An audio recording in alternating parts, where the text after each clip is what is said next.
Hello, everybody. I'm Jay Lynn, and I just recently passed 500 days in Season 2 of a Minecraft survival world, and I'm really happy with the start of the season here, and I thought I would jump on the trend to combining it all up into one long movie for you. And I know I've liked lots of these types of videos just to have on in the background while you're gaming or working on something or sleeping, and I do tend to go for a pretty relaxing style, so should work out pretty good for that. So yeah, and in the end, I will jump into a creative copy of the world and do a little fly around and give you a lay of the land that you haven't seen before in any of the episodes. And I'm not going to be showing my 1,000 subscriber episode, which I do build a few custom trees in, so you might see them kind of appear out of nowhere, but that'll be where they came from. But yeah, I've really been having fun, so let's just jump into episode 1 and hope you enjoy. Hello, everybody. I'm Jay Lynn, and welcome to episode 1 of season 2 of my Minecraft Survival Let's Play. And yeah, after a little over a year in the spawn area building up all of this, I'm looking forward to starting completely fresh. So I'm going to break this survival series up into seasons. We are in the same world. I'm just moving over almost a couple thousand blocks. Just going to kind of start completely fresh and give myself some criteria to earn my way back.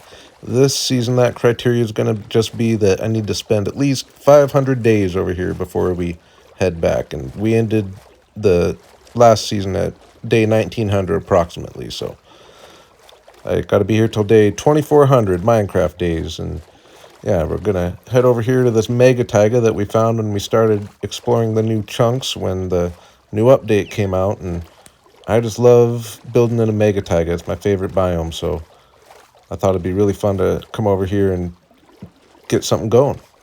And yeah, I'm going to give myself a couple guidelines. I'm going to try not to do much strip mining, at least early on. I want to try to find my tools by exploring and trading with villagers and just kind of do it a different way.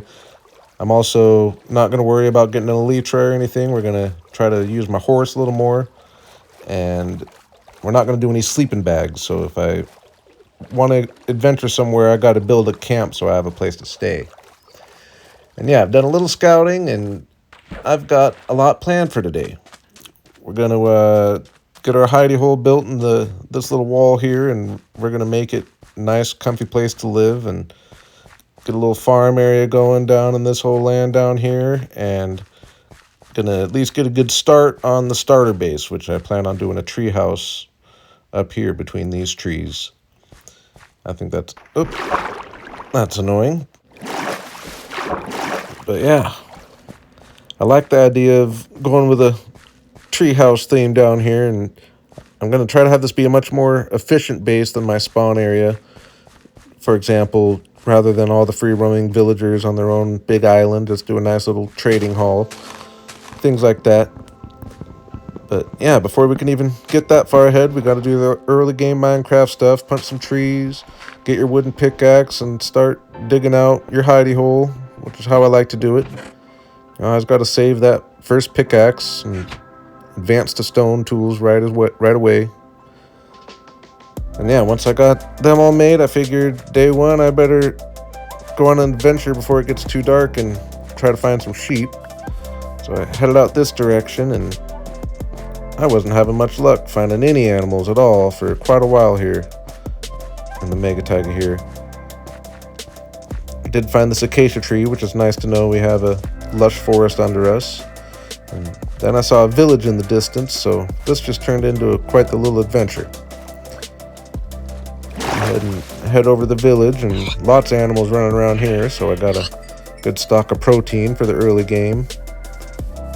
And I thought this was a pretty cool little village. Simple village, but just nice generation, just nice and clean. And go ahead and sleep. And like I said, I'm not doing sleeping bags, so I'm never breaking the bed I sleep in. So that way, if I die, which I'm going to try to do a lot less than I did before, it'll not bring me back to spawn. But yeah, this area had good start on my crops. I had a good chest in here that got me some early iron, and it's always nice getting an early saddle. I do plan on riding a horse more, so that's a good find there.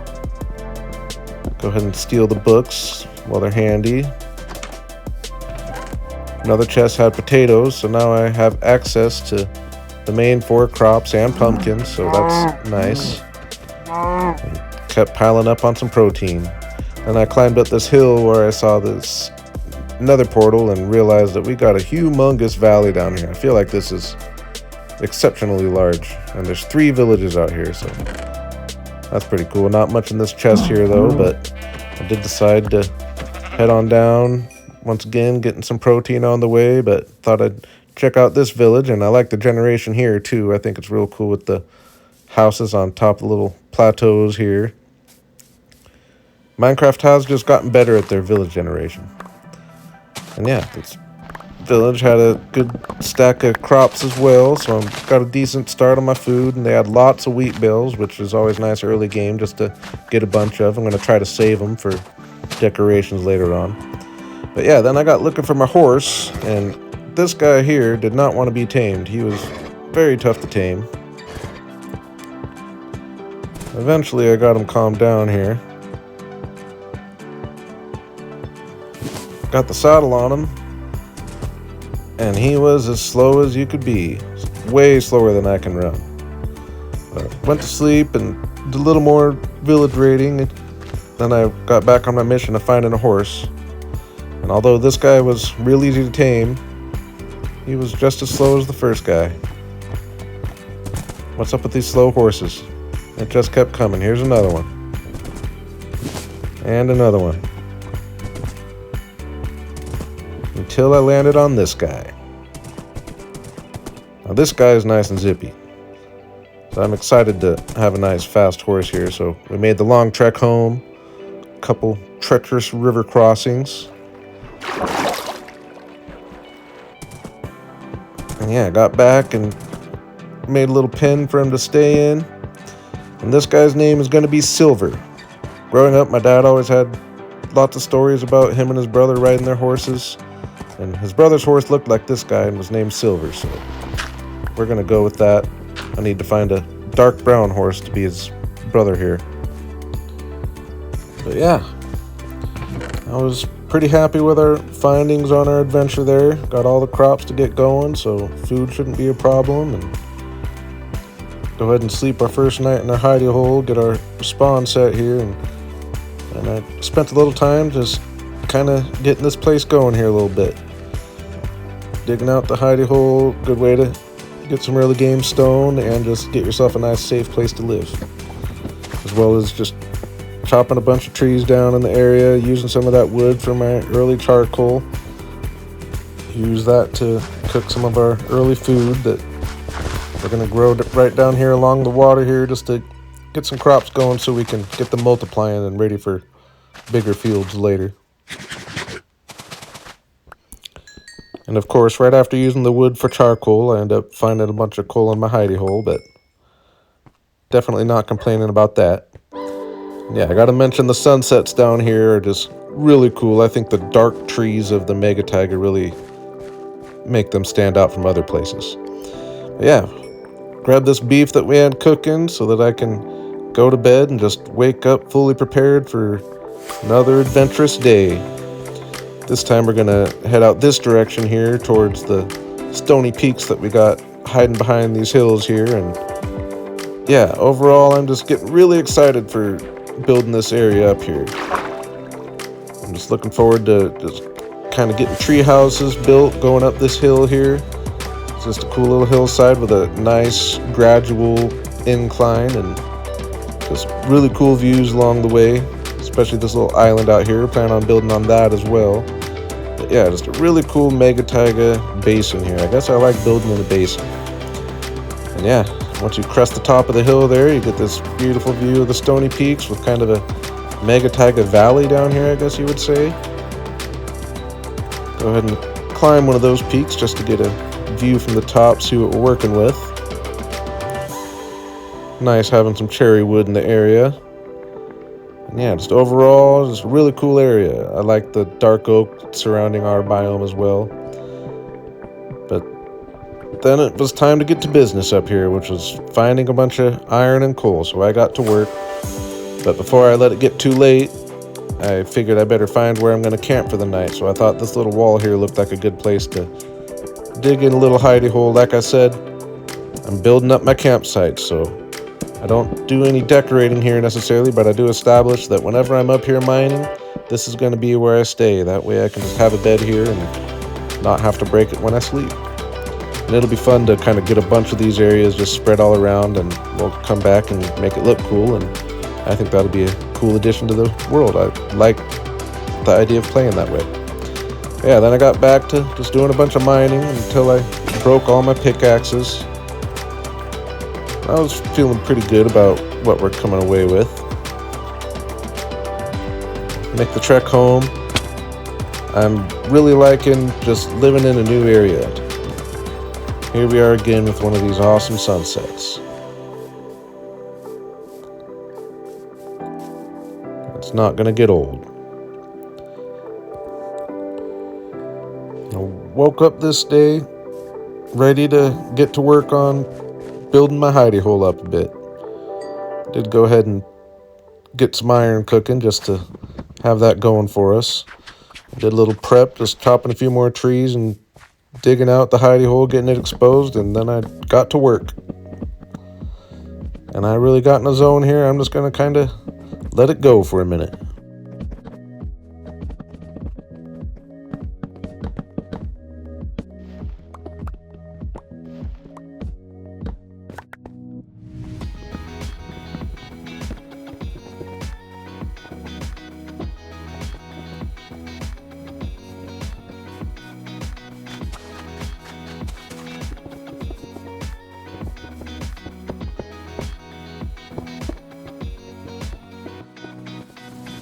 I did go on a little side quest out to this dark oak forest out here just to get a few more wood types to work with. The dark oak, and birch, just to give me some more options. Then on my way back, I decided I really liked the shape and everything about it, the location, but the spruce just blended in with the dirt behind it a little too well, so I traded most of it out with oak here just to give a little bit of pop. But I did try to leave some spruce kind of in the corners to work as shadows, and I think it actually worked really good. Looks better the further away you are, but yeah, it's got going on some details and nice simple stuff. I'll be coming through and doing a round 2 and really bringing the place to life eventually here when I get more materials. But yeah, for now, I think it's more enjoyable to just watch it develop rather than me narrating over the top. So I'm just gonna step out of the way and let you enjoy the interior.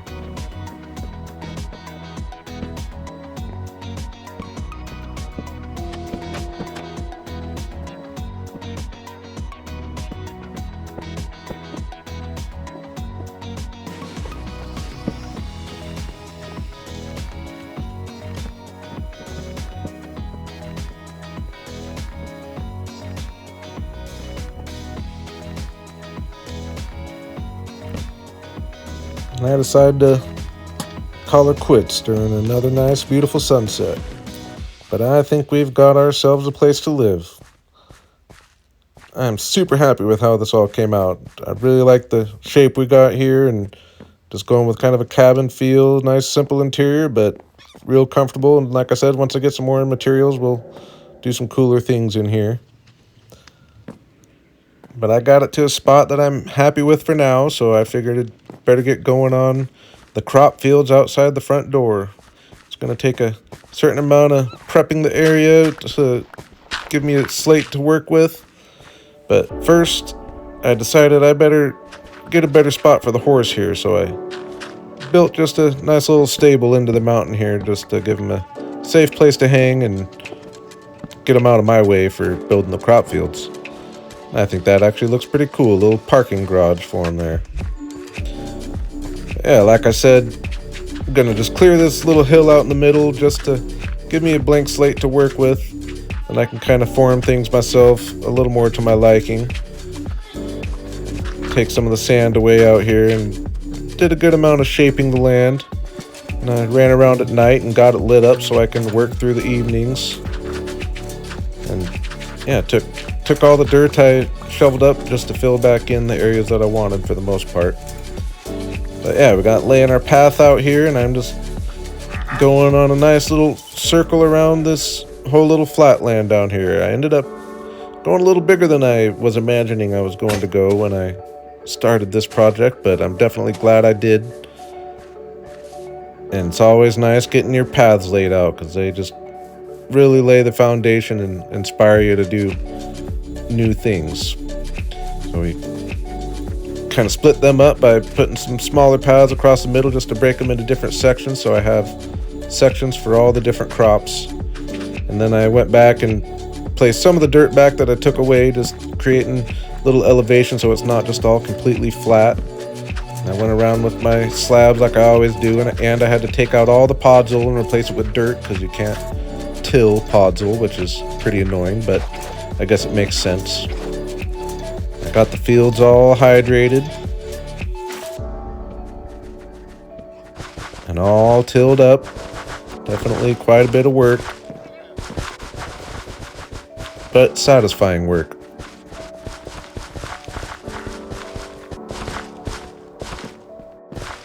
And we got this all set up to be a pretty cool little crop farm down here. Gonna have to multiply the few crops I got quite a few times to fill these fields, but it's gonna look really cool when we do. But before I even get going too far on that, I got another adventure I want to make, which is to go underground. So I do a little prepping this night ahead. Unfortunately, I didn't make my armor when I had all that iron earlier, so I'm going to need to get a little iron. But, yeah, head out, and my mission is to find that lush cave that I know we got below us, because I've seen a couple acacia trees. And I also just need to get a good amount of tuff and some deep slate just to work with. Gotta have tough and deep slate. And sheared a sheep on the way out so I can make a bed for a new hidey hole if I need to. And got that little bit of iron to finish making my armor, so I actually at least have a full set of iron armor. Better than nothing. And spent a little while up here again since I was here, just getting some nice safe iron. Then eventually I found a hole that broke into the mountain and entered us into this pretty cool cave here. And it just kept expanding into this awesome cave here. This is a humongous cave.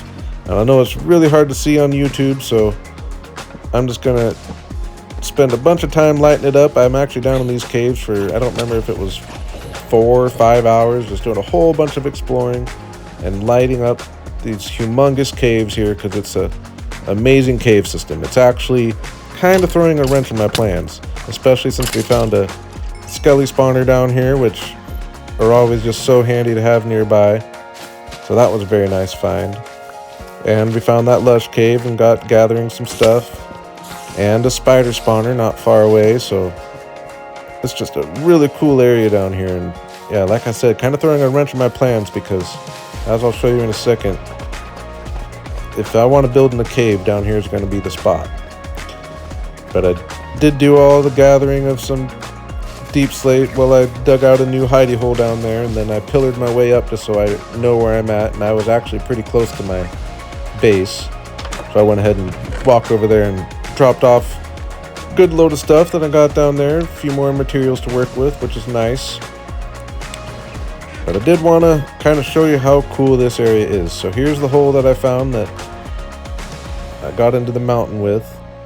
And yeah, it brought me into this cave, which nothing special here really, but it's actually a pretty good size to work with if you wanted to do a cave build, and it's just nice and clean and ready to build in, and not so massive that it seems undoable. Kind of like this one down here. But man, this is just really cool.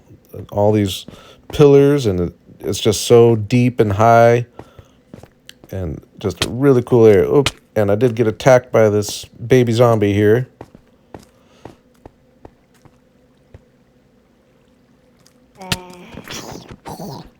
And that could have been a lot worse.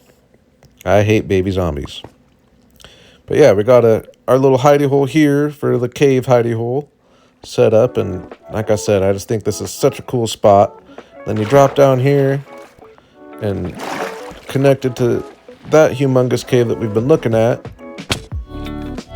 there's a whole nother one right over here that's almost even cooler than that one. This one's just so much cleaner, and just the generation is just awesome here. This is one of my favorite caves I've really seen.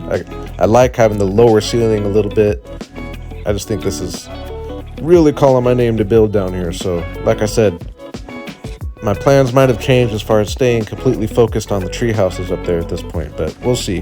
Treehouse area is my main mission for now, and it just kept on going into a whole bunch of places like this. It's just a very expansive cave network, which is really cool to have right under my treehouse area. So long term, this is going to be a really cool area to live.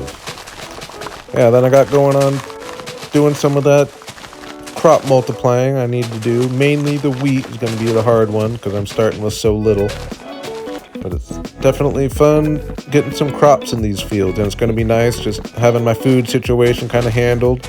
Got some sugarcane planted. Went around with some tuff to create borders in a couple areas, and I think it ends up just looking really good and makes the farm area here just look a little more established. I think this is just turning out to be a real cool area here. And I like that my hidey hole this time is actually going to be useful for longer than my other one was, since it's right in front of the farm, which I'll end up using it a little more. Then it was time to finally get going on our starter base here. Once again, doing a bunch of prep, cleared out quite a few trees up there. I needed a bunch of dirt to make the platform, so I kind of got leveling out this area over here kind of behind my hidey hole just to have it prepped for future builds. Try to be productive with my dirt gathering, have it work towards some kind of project rather than just digging out a hole. But yeah, I got a whole bunch of dirt gathered. Then I am gonna skip ahead a little bit. We did break off a few times during the building process of the starter base and went on some material gathering trips, so I just kind of wanted to throw those in with here. Went out and got a bunch of wood, did that a couple times.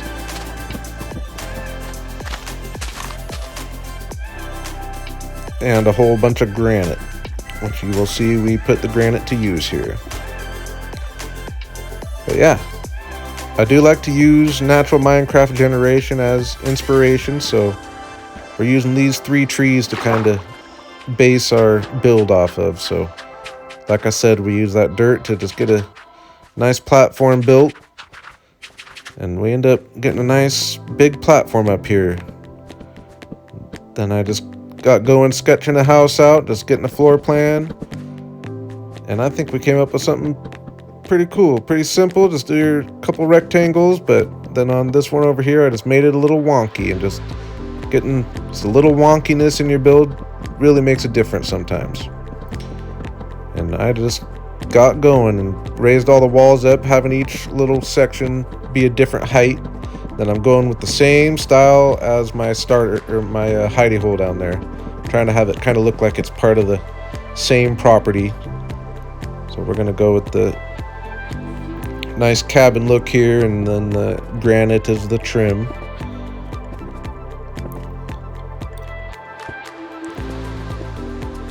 And then I went with birch for the roof just to have a nice little contrast out here. And putting the roofs together is definitely just something that comes with practice, especially when you start doing these kind of different shaped roofs. But I'm to a point now where it just kind of makes sense to me and come together a lot easier than they used to.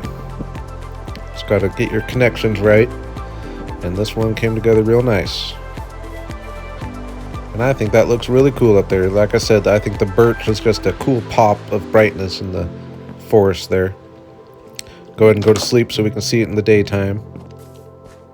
And I'm really happy with it. I'm really happy with the scale and just the location. So I just put my head down and kept on going.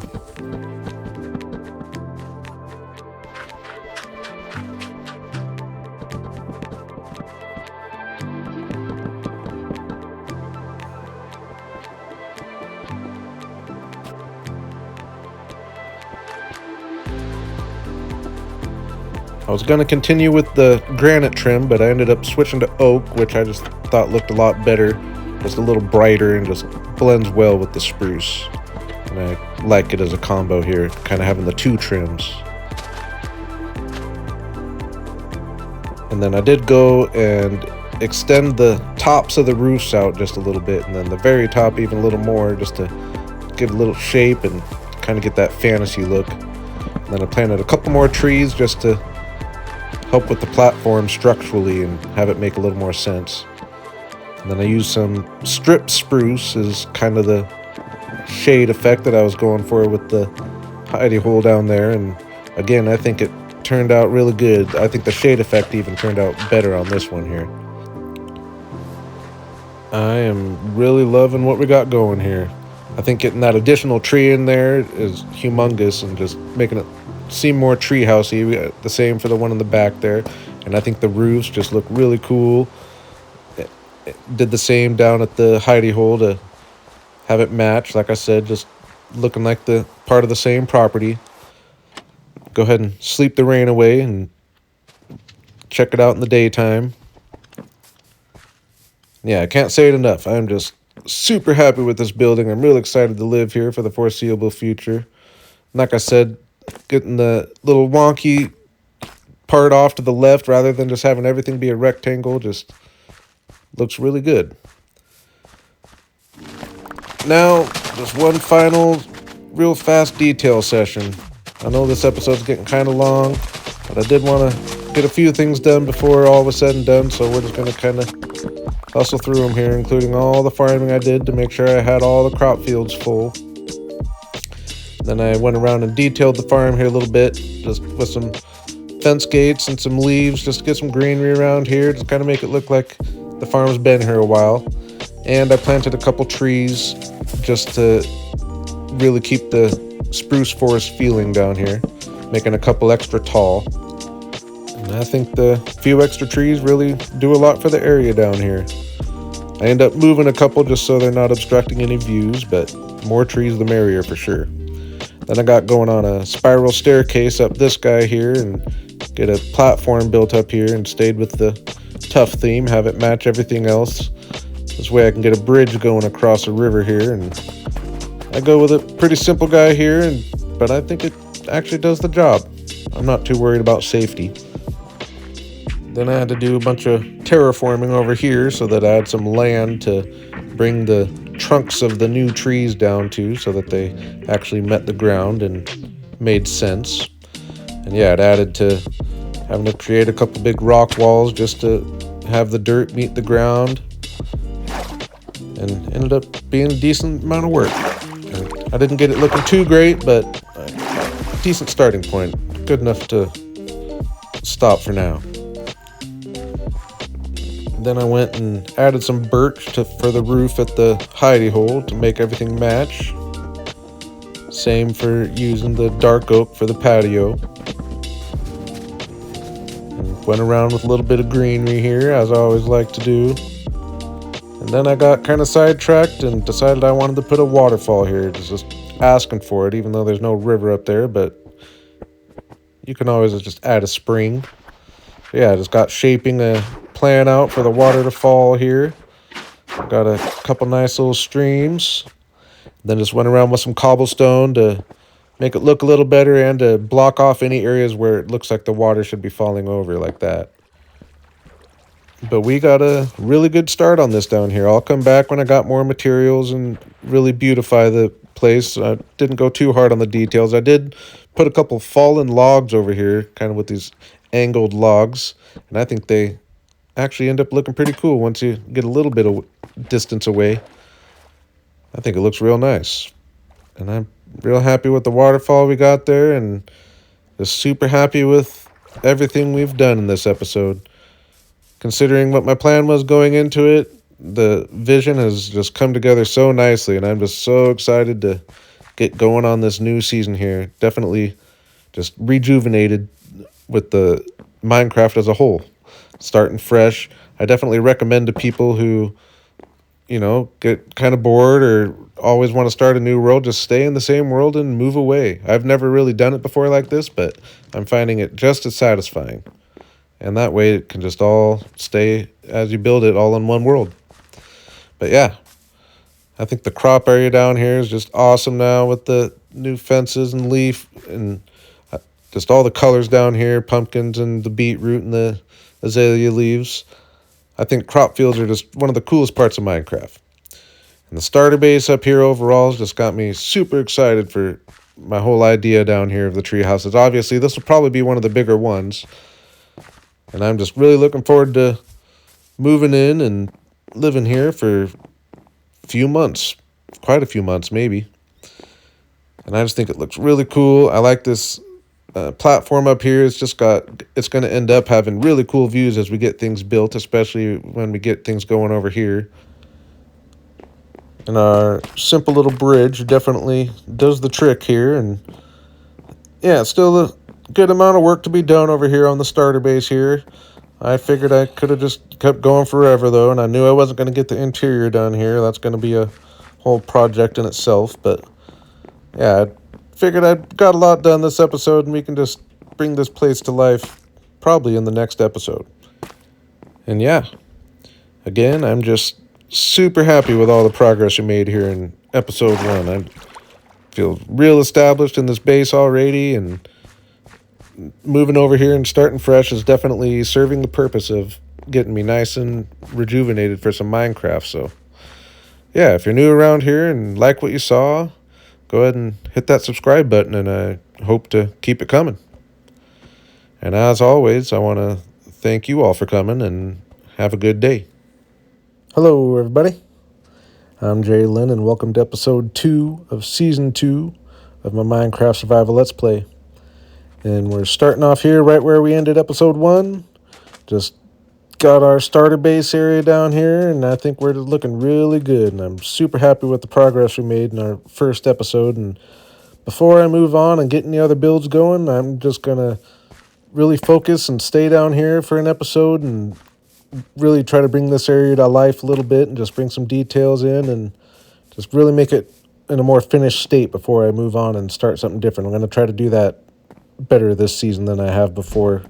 Try to really finish my projects. But we're also going to be doing some adventuring, head away from the base a little bit, head east since I haven't traveled that way at all, and just see what's out there. And we're going to get this interior done in here today. I'm not going to get that all done right now, but we will go ahead and just do a little prepping for it here and get it in a state where we can come back and do something with it here in a little bit. Nice getting the floor in, and the ceiling definitely needs a bunch of work. So I went ahead and just kind of finished the main ceiling of the main building across and closed up these gaps here and just kind of cleaned things up a little bit, and it looks a lot better. And I did a little work on the deck. There were a couple places where I had to expand it a little bit and make it so that you can walk around the whole deck, which is really cool. And yeah, now we're at a point where we'll be able to come back and build the interior here. And I kind of got scouting, planning what I want to do. I want this area to be kind of my kitchen and work area. I was planning for this to be my bedroom, but now I'm going to make it a enchanting area. So I need a new place for a bedroom, so I decided to go ahead and see if I can extend a little room off of this wall right here. Won't be the biggest bedroom in the world, but it's got a cool big window, and I'll be able to make it work. And I got clearing out my inventory here just to get down to the bare essentials, because it was time to go on our adventure. And it's our first adventure with silver here, which I'm real excited for that, because I've never really used a horse enough. I've used them before, but not enough, and I've never had one that was this fast, so I'm really looking forward to that. And also, when I found him, I realized he was a jumper, but I never actually tested his jumping, so I thought we'd go ahead and check that here. We'll start with a 3 jump. Pretty sure I just cleared that there. Yeah, I made 3 really easy. Here's 4. That was really easy. Went ahead and tested 5. I don't even know if that's possible or not. Not quite. Well, I did test 4.5, not knowing if that was possible or not. And I made that. So a 4.5 jumper here. That's a really good horse. And we match, so that works out. And I gotta mention the fox here in the boat has been pretty much chilling since I moved over here, so I'm gonna have to find a safe spot for him. But for now, we're gonna go on a little adventure here. Just head east, go ahead and get a temporary dirt bridge across here so I can get to the mainland with my horse. And yeah, I'm really looking forward to getting this pathway built up going up this hillside here. It's just a really cool area, and we'll get a cool little waterfall going right here. I think it's just asking for it, and a cool bridge going across, and just work up the mountain. I'm just super excited for building over here in this taiga forest, and some opportunities for some cool views over here. But for now, we're just heading east, trying to get some materials, including leather, so I can make my enchantment setup. And we're just finding villages as we go to sleep in. Like I said, I'm not bringing any beds with me or anything. I've just got to pretty much find a village if I want to sleep on this adventure. But I actually really enjoy playing like that because it makes finding a village just that much cooler. And this was a pretty cool village here with the mountains surrounding here and cherry grove. I think it's a cool village here. And then there was another really cool one right next to it, built into the hillside here. I think I mentioned last episode, Minecraft's just doing so much better with their village generation. I raided them mainly for wheat, and I didn't really find much of use in any of the buildings, but yeah, so we're heading east, and we've got really cool area here. And I actually like how this turned out. I usually don't like when they generate these kind of cliffs off the mountains, but this one worked out. I think it looks pretty cool. And another mega taiga forest over here with the mountains in the background, so the seed just keeps on giving. I started picking up some flowers along the way just so I'd have more choices to work with. Still haven't found a flower forest, which will be a nice find, but we're building up our arsenal. Then the land opened up just for us to keep heading east and finding villages to sleep in, getting a little wheat along the way. And this village happened to be next to a savanna where I saw my first armadillo. And this is a cute little guy here. I actually totally forgot to even be looking for them in this update, but so this is the first one I've seen, and I think they're really cool. I wasn't prepared to do anything with them at the time, but glad I found them. And while I was out here, I got some acacia wood and saplings. And I saw a jungle in the distance here, so I went and got the jungle materials, melons and jungle wood and saplings and cocoa beans, and got some bamboo. Then I wanted to climb up this hill just to get a vantage point of the surrounding area. And I like to see a nice big ocean here. It took me a second to realize that I was looking at a mangrove swamp, which is a really lucky find. Those are hard to find. So the fact that I've found two in this world quite easily, I'm pretty happy with. So I backtracked to the nearby village to sleep through the night because I don't want to be in the swamp at night. And then I headed back and just got some of the swamp materials and had these dancing fish hanging out. I didn't know what was up with that, but I liked it. And yeah, just filled up my inventory with some of the swamp materials. I got some mud while I was out here as well. I didn't get the clip of it, but unfortunately my inventory was full, so I had to make my way back to base. It's really nice being able to make these long jumps with silver here.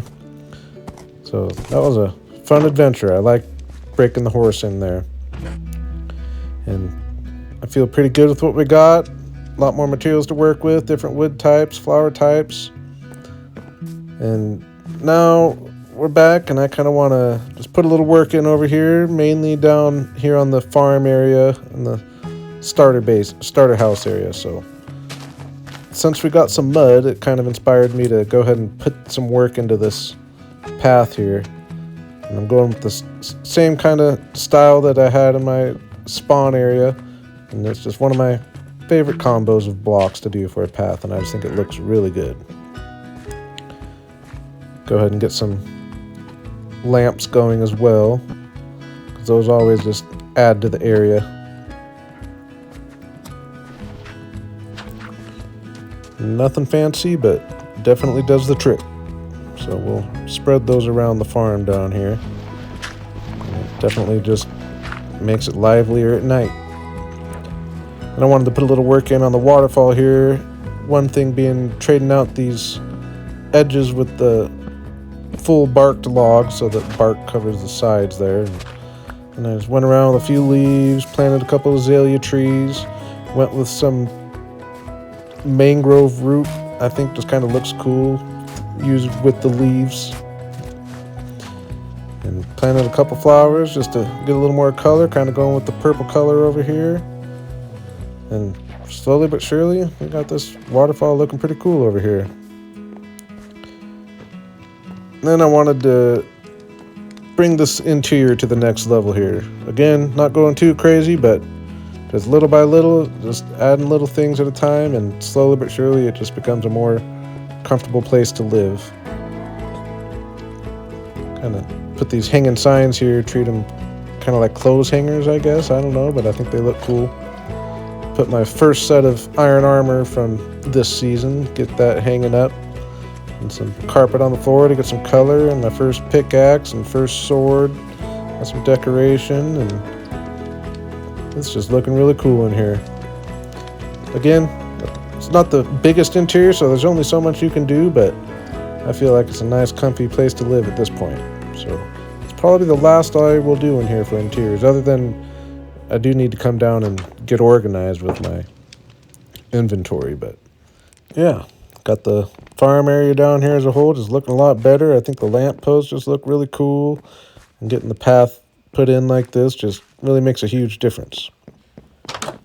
But after that nice little detail session, we're actually going to go on another adventure here. This time the mission is to try to find some diamonds. And I'm trying to do it just by caving and trying to not do any strip mining.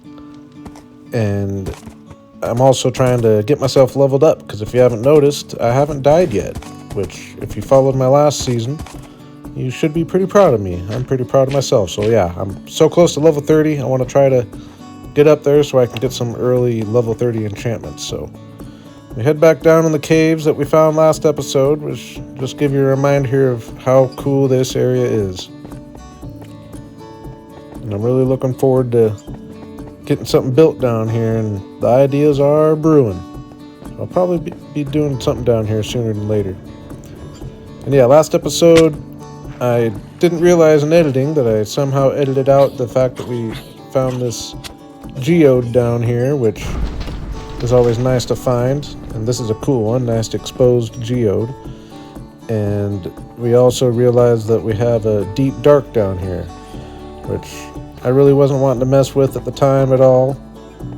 But now I'm trying to go a little deeper in the caves, get a little lower, trying to find some diamonds. So I went ahead and lit the area up a bit and found a nice hole to drop down. And the caves just keep on coming. I found so many huge caves around here. I ended up finding my first diamonds. Finding early game diamonds never gets old. We'll take a nice little 5 vein there. And I went ahead and mined away at other materials. Lapis is always a good one when you're trying to level up a little bit.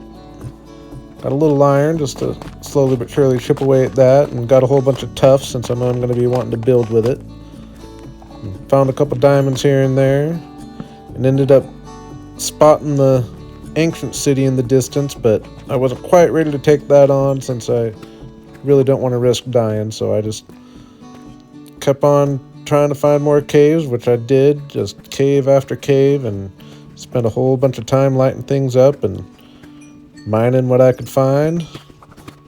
Definitely finding a few diamonds. Getting myself leveled up. And then, yeah, give you an example here. This is the best example I had, and we did find a nice iron vein here, by the way. But yeah, just using the mobs against each other. When I'm lighting up a big room like this, I just run around like crazy, trying to get it all lit up and running circles around the mobs, knowing that the skeletons are eventually going to be shooting the zombies and shooting each other. Kill a bunch with the creeper there. By the end, I only had to kill a couple of these guys.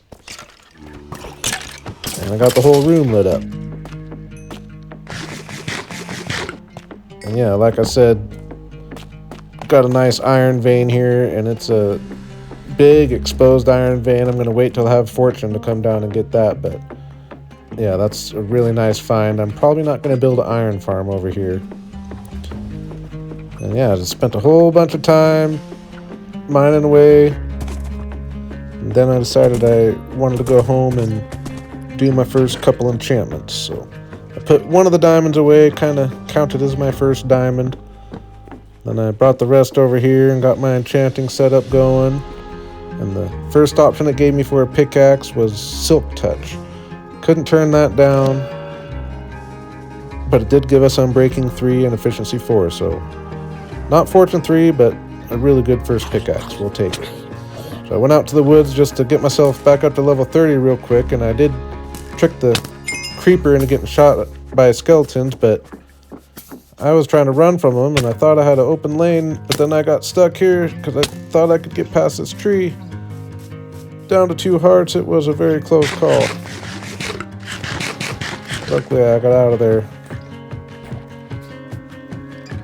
And I wasn't liking the options it was giving me for my other tools, so I went ahead and just got Smite 4 on my axe, which I don't mind having that because I'll get sharpness on my sword, so having Smite for baby zombies particularly isn't the worst thing in the world. But put all my tools away, and I actually went back under the mountain here. Get stocked up on some coal, because I did get stuck down there without coal earlier and had to make a trip up. And I was running low on wood over here, so I had to get some wood. Gotta have the bare essentials. And I just lit up so many caves down here, and I just was not having any luck with diamonds at all. So I decided I was gonna go ahead and try to cautiously approach the ancient city down here. But first I did find this nice little crevice of just a bunch of easy accessible skulk here, and went ahead and just mined a bunch of it up to up my levels a little bit, which I've never really done this in bulk to get a bunch of levels, and it actually works pretty good. But yeah, how I'm doing this is I'm just making a trail of really close together torches and just trying to find some easy to access chests along the edge here. And yeah, you gotta have your torches close together so that the warden comes, like here, you can always just follow your torches nice and easily to get yourself to safety. And it actually works pretty good. Obviously, if you really want to attack the ancient city down here, you want to have a bunch of wool and be better prepared, but I'm just trying to find some easy accessible chests along the edge here. Just find a couple chests, see if I can find mainly some leggings, because I know that there's mainly leggings and hose in these areas for whatever reason. So I kind of want to just find some leggings and a hoe and call her good for now. You can see I'm summoning the warden a whole bunch of times here as I slowly make my way. I was down here for quite a while, and eventually I got to where I could access this chest, but I got to move quick. But I wasn't very smart and had a full inventory, so when I tried to get the leggings, I had no space, so I traded my 1 diamond out for whatever reason, and I didn't even go back and get it. But I was stressed out, but luckily I got out of there in time. I should have just ran away in the first place. But we got ourselves a nice set of leggings here, mending and everything, so we were really lucky there. And I had seen this other chest, even though it was surrounded by shriekers there. I thought I could just approach by sneaking in behind it here and opening it up, and I came better prepared, so we got out of here quick this time and got ourselves a hoe and a disc and some iron leggings,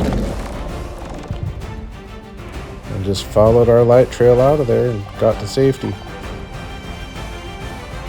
And it was a good hoe we found, mending, so we couldn't have asked for more when it comes to the tools we were looking for there. I would have liked to find Swift Sneak, but I'm not going to push my luck. I'm going to call her good for now. But I think that's enough adventuring and caving for the day. Feeling pretty good about where we're at. Starting to build up our resources slowly but surely. Went ahead and checked what enchants it was giving me, and nothing too special, so I just did Unbreaking on my shovel. but got Silk Touch and Efficiency 3 as well, which is nice for a shovel. So slowly but surely we're getting our tools as well, and yeah, we're just plugging along, but I'm ready to get placing some blocks here.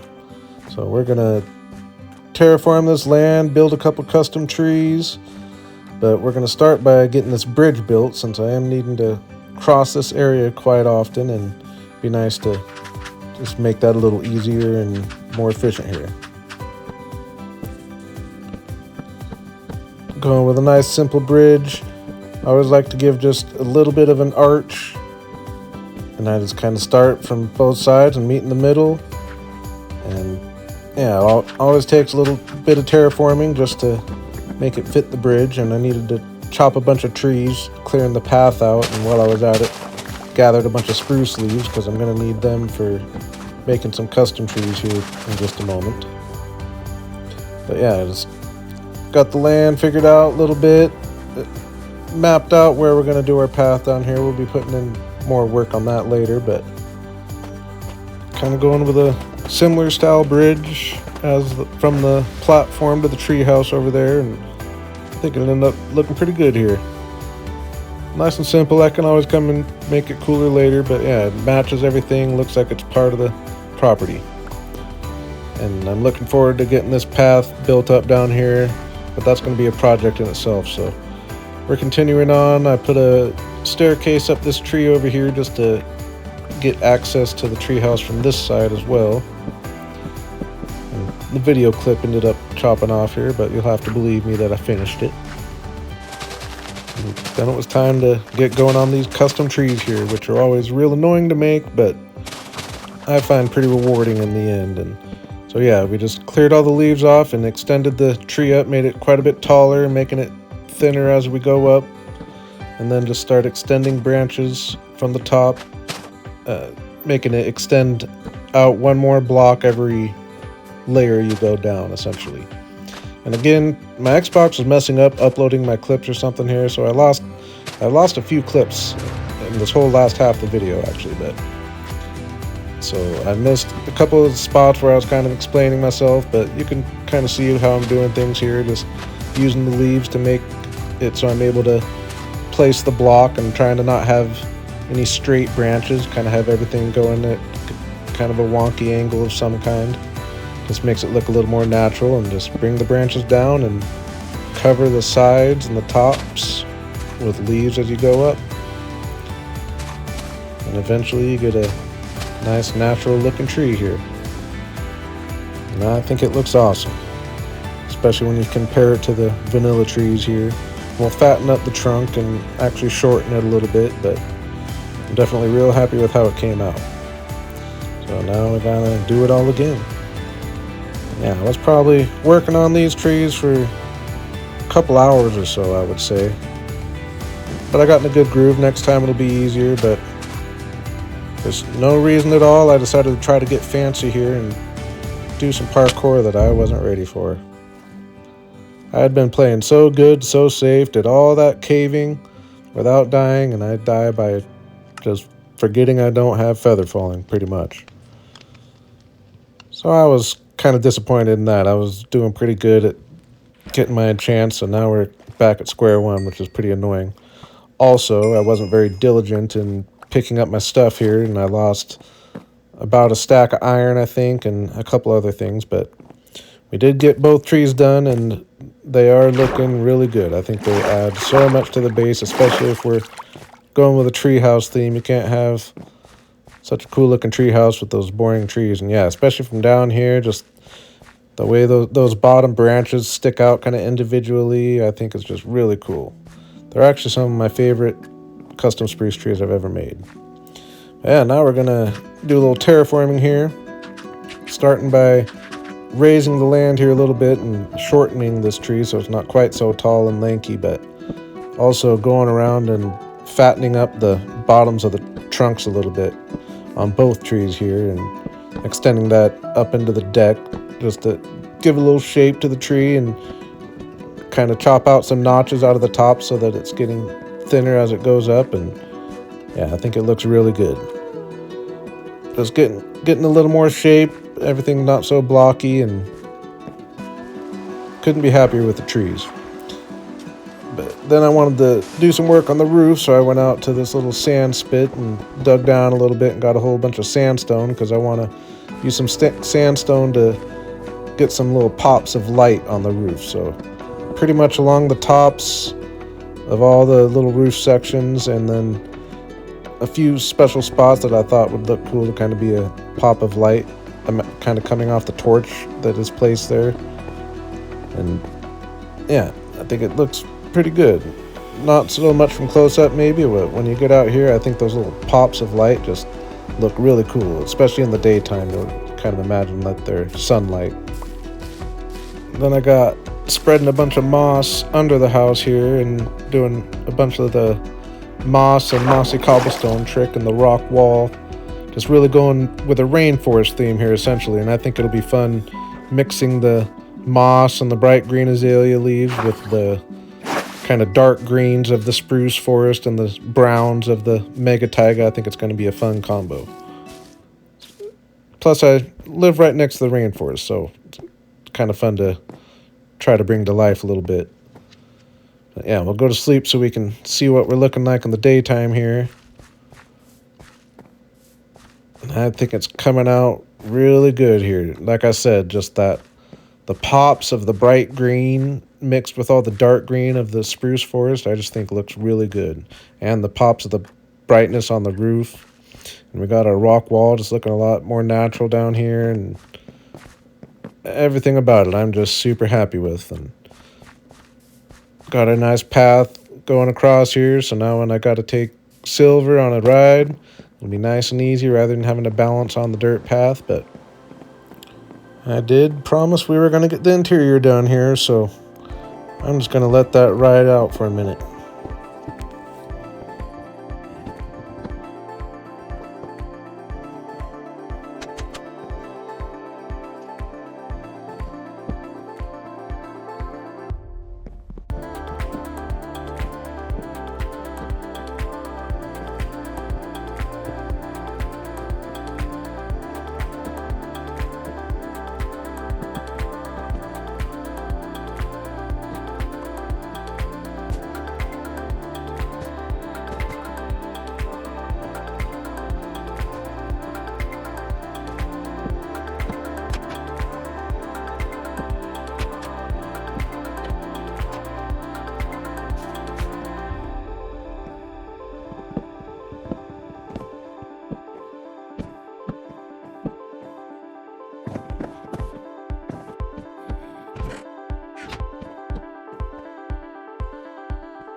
I'm real happy with what we got put together here.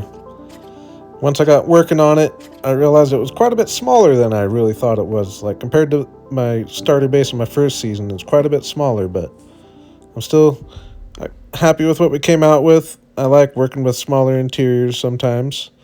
Yeah, it's got a nice, snug little enchanting area here, and decent little living room, quite a few chests, plenty of storage around here, which I'll get all organized between episodes. I'll bring all my stuff over and be all organized. Yeah, I got a cool little kitchen here.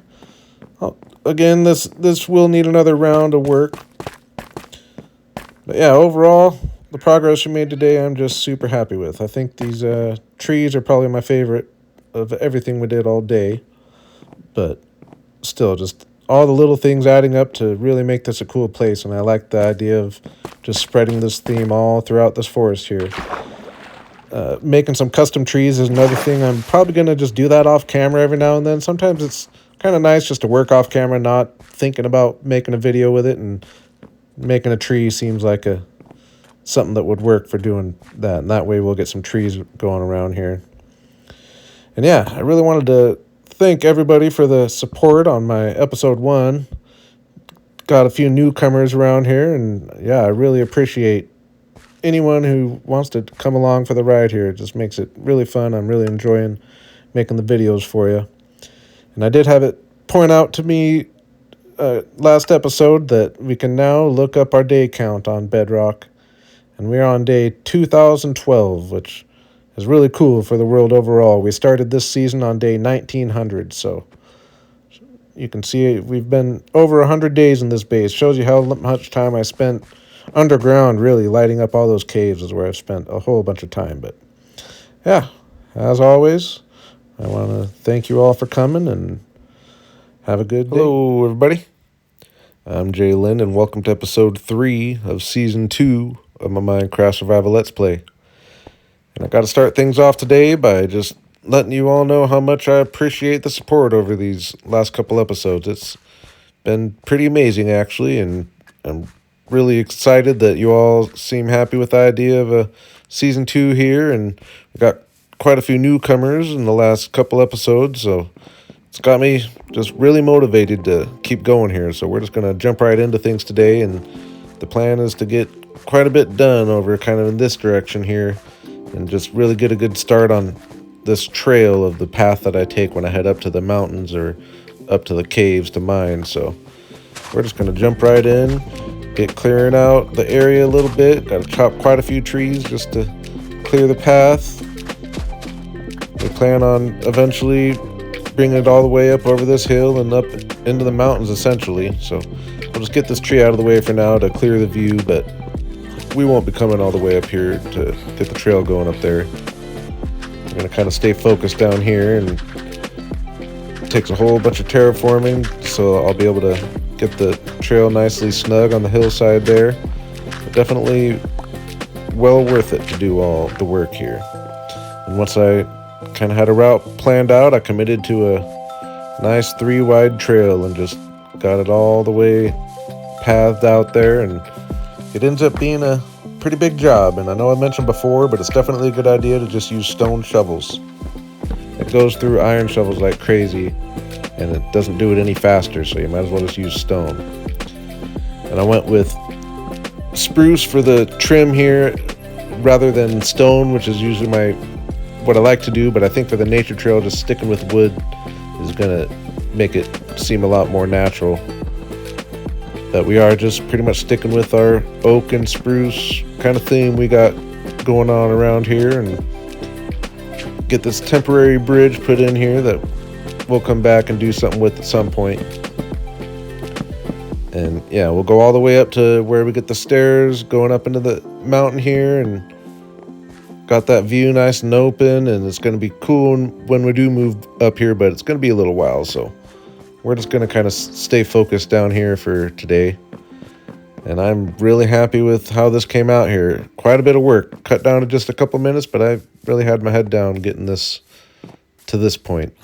And like I said, we'll come back before too long, get this bridge all set up, and getting this waterfall is kind of one of the main features that I've had on my mind that kind of inspired me to do this whole project here, actually.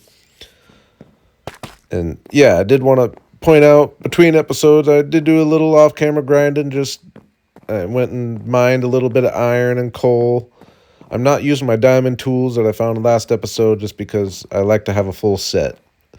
I also remodeled the kitchen a little bit, and I did a bunch of organizing. So I got all my chests organized. Got my drops down here, food up here, flowers and dyes will be in this one here.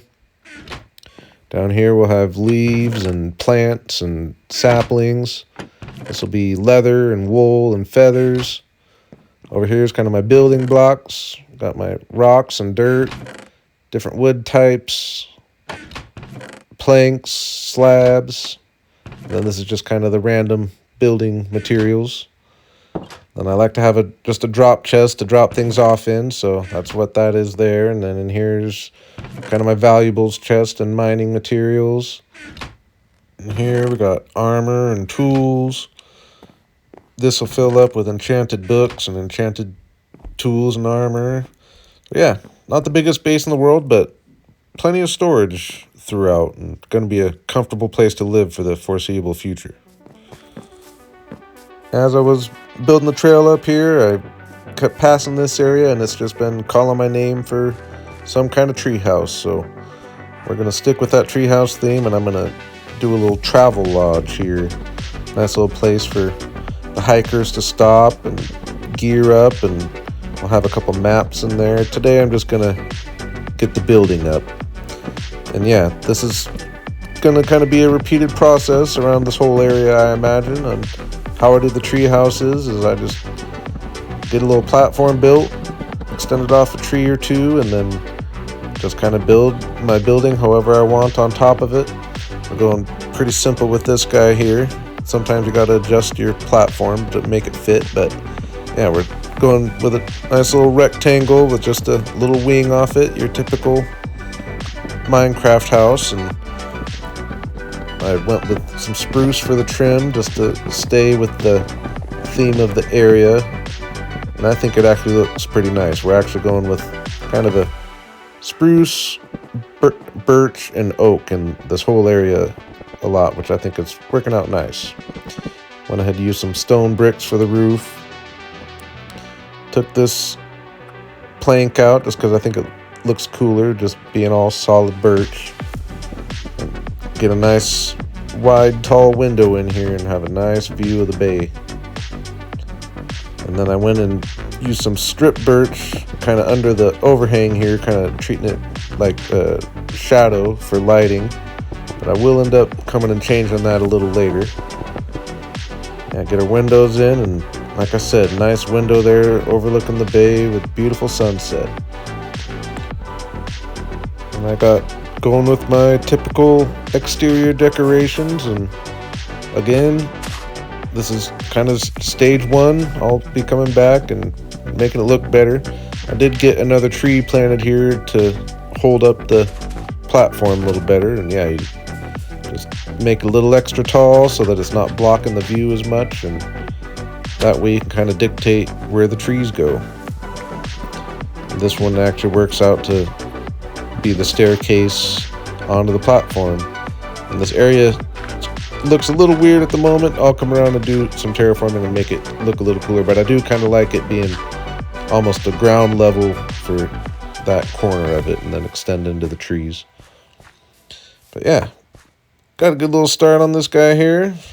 Nothing too fancy, but I like the little wing off it. Makes it a somewhat interesting shape. And we're not going to do any interior or anything today. But like I said, I'll make this nice little travel lodge with a couple good maps, and it'll just have all the gear you need for a good adventure and adventure loop. So yeah, feeling pretty good about where we're at. We'll come back and put another round or two of work into it to really bring it to life. But I got going on just clearing some scaffolding out over here by the base, and a creeper snuck up on me. My own fault. Once again, I was playing with my headphones off. I obviously don't learn my lesson. If I had them on, I might have been able to get away, but it's alright. Got my stuff, patched the area up a little bit, and then I was wanting to get going on the waterfall, but I'm going to need a bunch of cobblestone for that, and this is just an example of how doing a Minecraft world goes sometime. Is I wanted to find somewhere to dig into the wall that I would end up wanting to put some kind of building at some point, and it led to me extending the road all the way down here to the waterfront so that I can dig into the wall. And I was planning on having it be a marina, but I ended up changing that. And yeah, after a night of lighting the area up, I got digging into the wall here, and this way to gather my stone that I need for one build, I'm working towards another build. And yeah, I actually end up putting the work in and getting what's going to end up being a kind of a barn down here. I don't want to do a whole barn and windmill over here like I've already done twice at the spawn area, so this is where I'm going to have my animals. And yeah, I had a dock put in originally that I ended up changing a little bit just because I wanted to round it off and give it a little more interesting shape. And yeah, got a nice little start on things down here. And we'll come back and get some animals in here and put a little more work in, but my main objective was to get some stone so I could work on this waterfall, and that's what we're going to do. Like I said, this little corner here, I pictured a waterfall, and that's kind of what prompted this whole episode today, actually, is I just really want to make the cool little nature trail here. So at the top of the hill, I'm going to kind of use this little mound as a spring in a way, and yeah, this is one of my favorite things to do. I think I've said it before, just making waterfalls and directing the water how you want it and just working with the physics of Minecraft water, and I really enjoy doing it, and this is one of the most satisfying things to me in the game. Get your little trail figured out and just one dump of the bucket and flows down the mountain exactly how I had planned. It does take a little practice to learn how to work with the water like that, but yeah, I think it looks really good over there. While I was doing that, I decided that this little area here is kind of asking for a waterfall itself, so this ended up being a little bit of work here, getting it so that it can flow under the road here. I had to do a good amount of terraforming, and I'll definitely have to come back and make this look a little better. But yeah, got going on pathing out the waterfall for this area, and this was a lot more work than the first one, but it actually ended up being pretty cool. So you can see, just kind of got a map laid out for it and put the water in here. I do end up changing where the source of the water comes from a little later, but you can just see how I got it mapped out to have the water flow down here and split in this area, so I can do a cool little decoration there, and goes under the road here. And I didn't like how it left this area dry, so I ended up digging in a little bit and just rerouting the water to run this way how I want it. And now we don't have this big empty spot, especially after fill it in with some stone. And yeah, we're just kind of getting a rough outline for now, just getting things laid out. But then I decided I wanted to do one more waterfall, and this ended up being the most work of them all. I had to clear a bunch of trees to clear the way, and I wanted a little stream running behind the travel lodge there, so this ends up being quite a bit of work just because it's such a long distance. I do start from the top of the hill just like the other waterfalls and go all the way down here, and just trying my best to have the water flowing as much as I can. A few areas are too long of a distance where you end up having to just fill in with full source water blocks a little bit, but for the most part we got things running pretty cool, and I really like the way that this winds through the area. And you can see I had it split off to that second waterfall we built there. But yeah, you can see I just have it winding through down here, and it keeps on flowing, and then a couple areas you have to just fill it up with source blocks until it gets flowing again. Water only flows, I think it's 7 blocks, so as long as you can keep it running down 7 at a time, it'll work. But yeah, just fill a few areas in with some source blocks, and we made our way all the way down here, flowing into the bay there. And I think just having this little stream really looks cool, especially once we start getting it all decorated. And I'm going to get a start on things today, but it's going to be something that I come back to a couple times. But I really like the way it flows down the hill here. And we're starting by just using the cobblestone to cover up areas that look like the water should be spilling over. And just kind of, like I said, getting a nice sketch out, and we'll come back and do some details multiple times, I'm sure. But for now, I needed to go on a little side quest here, and we actually take Silver for his first ride along the trail here. And the waterfalls are looking good here. And yeah, it's going to be nice just having this trail, making this traversal so much easier. But yeah, we headed up back to the caves. I needed to get a little more iron, and mainly needed to kill a bunch of skeletons at the skeleton spawner we found, just so I can get some bone meal, because I needed a bunch of that. And while I was there, I got a few of the different stone types and some coal, And then it was time to get going to work on the path again here. So I got going on the couple little bridges I needed to make. This is kind of the style I've been going with, I guess. Kind of can be a temporary bridge. If I end up leaving it, that's okay, but I do intend to maybe come back and make it cooler and a little more detailed. Definitely nothing too special. The angle does make it kind of hard for bridges, I will say. I do like trying to build at angles, but bridges are easiest straight on, that's for sure. But yeah, got those put in at least. Then I really bit off a lot and decided to go ahead and texture the path out here a little bit. So this was a big job. I actually ended up creating a bunch of mud just by dumping glass bottles on dirt, which I had never done before, but when you just need a little bit of mud to finish the job, it actually worked out nice. And I went around and got some lights planned out, once again using pumpkins, which I actually don't think look horrible, but once I get some other light sources, I will probably trade them out, but I think they actually work for what we got going here. Then I wanted to change out the stripped birch here for stripped oak, just because I thought it would look a little cooler, just having it be a little bit darker, trying to have it be a shadow effect, and I think it did end up looking quite a bit better. I think it just adds a little more interest and stands out a little more, especially when you look at it from a distance here. It definitely looks cooler being the oak instead of the birch. But then I got putting a little more work into our open-faced barn here, giving them a nice natural floor, and dug out 4 stables for the 4 main animals: cows, chickens, pigs, and sheep. And then put in a back wall here and dug a nice stable out to hold some horses. And put in some oak just to kind of stick with the theme there. And I did find a chicken handy nearby, which I saved from a fox here. So he'll happily follow me down and get in his spot.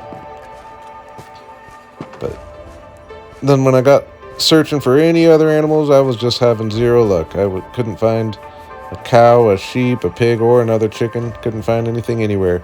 I did find this nether portal here, which had a couple decent pieces of armor in it, and I actually will use these gold boots and helmet for now.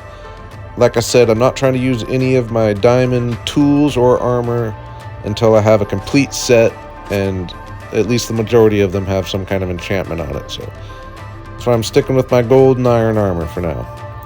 I did end up finding a sheep pretty far away. It was quite the trek to have him follow me back here, but we got him here. But I did decide I was gonna go ahead and give up on the search for animals. I'll just wait for them to spawn naturally in my area, and we'll gather them at that time.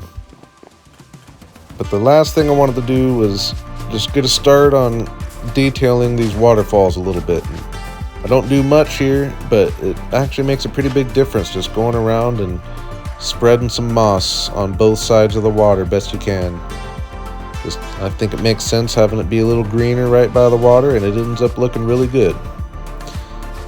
Uses quite a bit of bone meal. I didn't even get enough in my trip down there, but it isn't handy having that skeleton farm down there to know that I can go and get more and do some more of this. But yeah, planted a few azalea trees and went with some stone slabs just to place some rocks down and use some stairs to get some shape here and there, and just little by little it's all going to come together. And this is just the first little batch of details. I'll be coming back and doing more, but for just the first little round here, I think it ends up looking really good.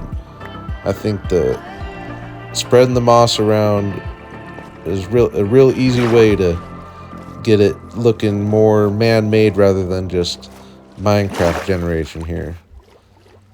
And yeah, that pop of bright green amongst all the dark green of the spruce forest, I think it's looking really good. I'm super happy with it. Just once again, what I had in my vision is just coming to fruition. I like our little open barn down here, and we'll get the animals down here. I'll probably just do that off camera. I won't show you every time I find an animal. And Our path is looking awesome here, especially since I went the extra mile and got some texture put in here. I really like our travel lodge here. I'm looking forward to getting the interior done. Just not quite ready to do that this episode. I wanted to get this out here at this point. And yeah, over time, we'll just try to get this walk just cooler and cooler and detailed out. And these waterfalls just have great potential. They're already looking really cool.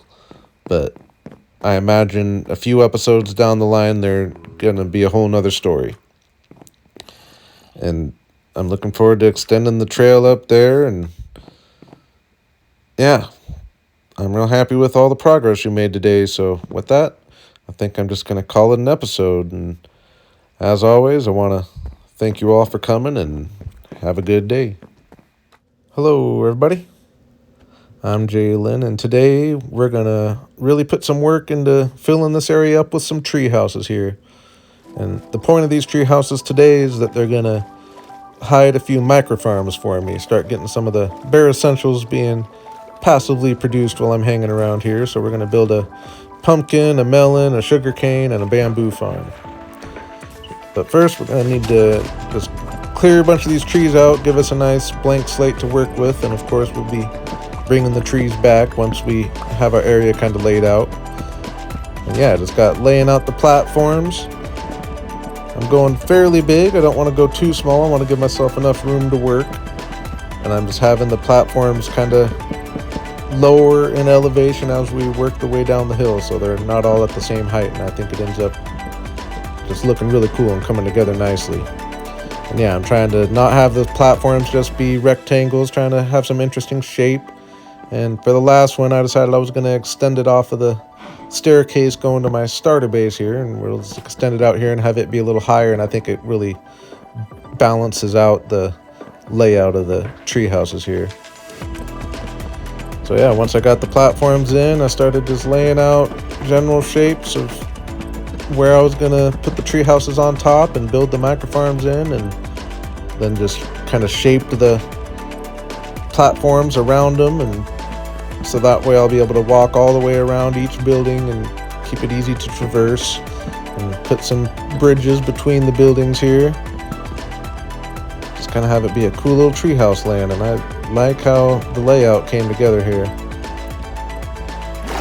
Get our first look from out here, and I was really liking the bridges between and just how they're slowly lowering in elevation down the hill, and then have the taller one up top behind. I think it's come together really cool, and I think it's going to look cool from this angle as well, and I'm liking the general size and shape. We're just going with rectangle buildings.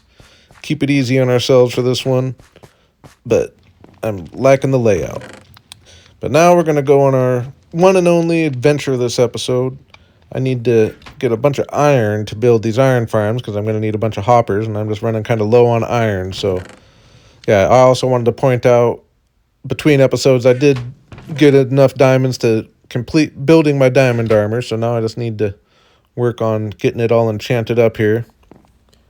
Go ahead and get all rested up. Then we're going to head up into the mountains.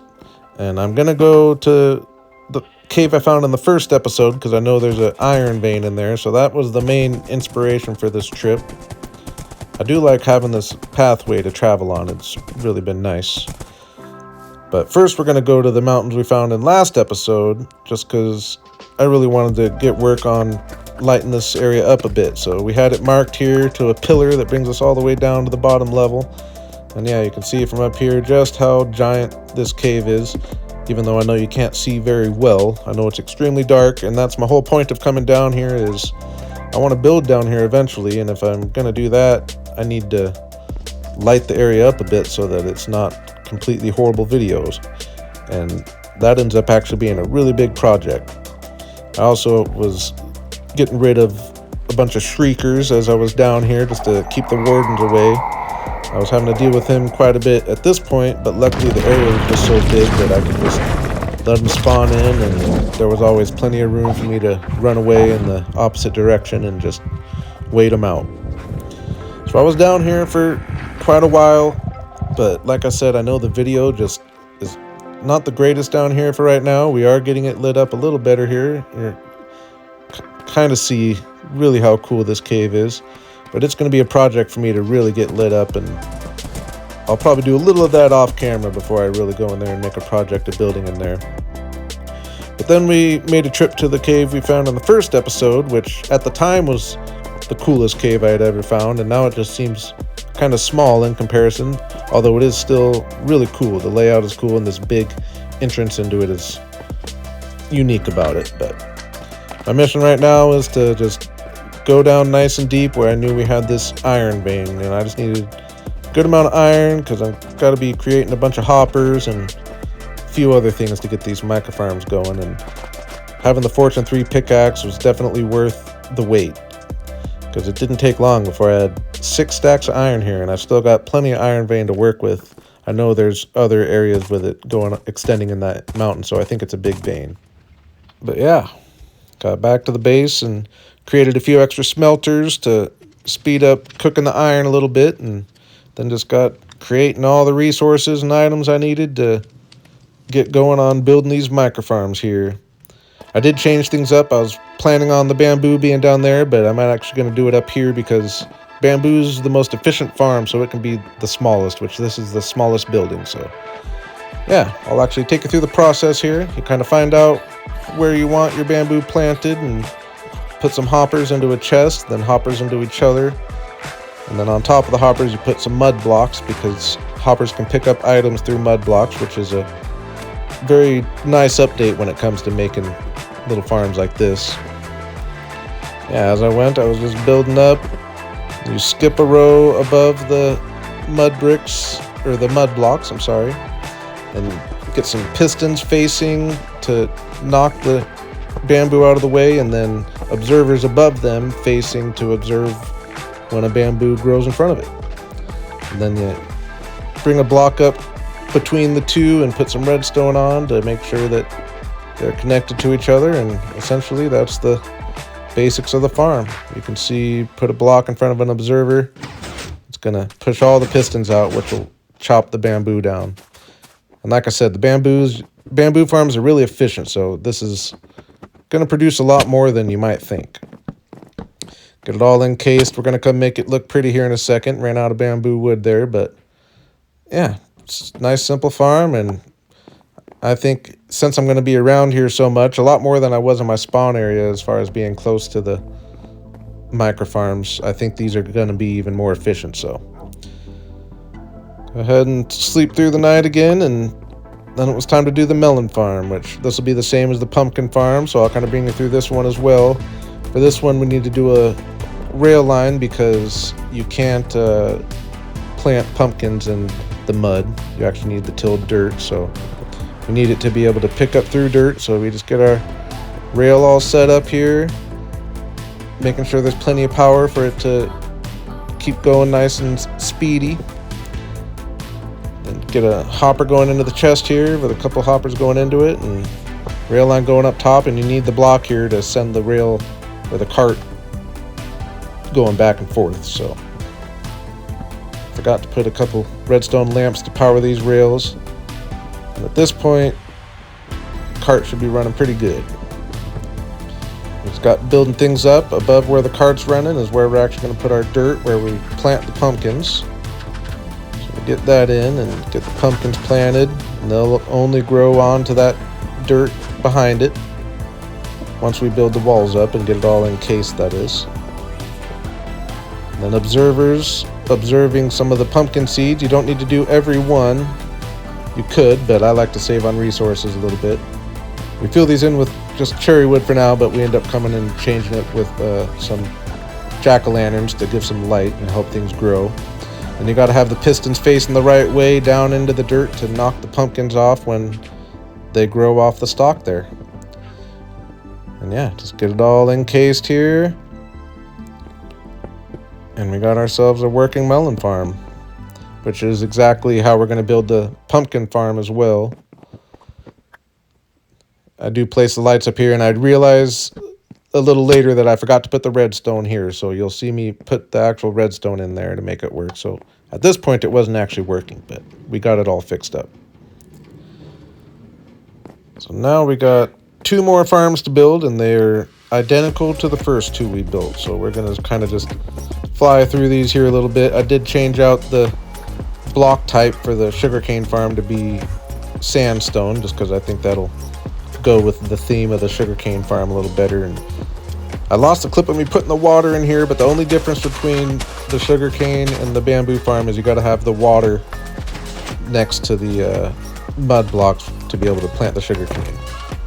Unfortunately, the clip cut out right before I placed it, but other than that, it's the exact same as the bamboo farm. We got ourselves a working sugarcane farm, and then came over and got to work on the pumpkin farm here, same as the melon farm. And trading with a farmer is my favorite villager to trade with. Just pumpkins and melons are easy to come by, so as long as you get them producing passively really helps.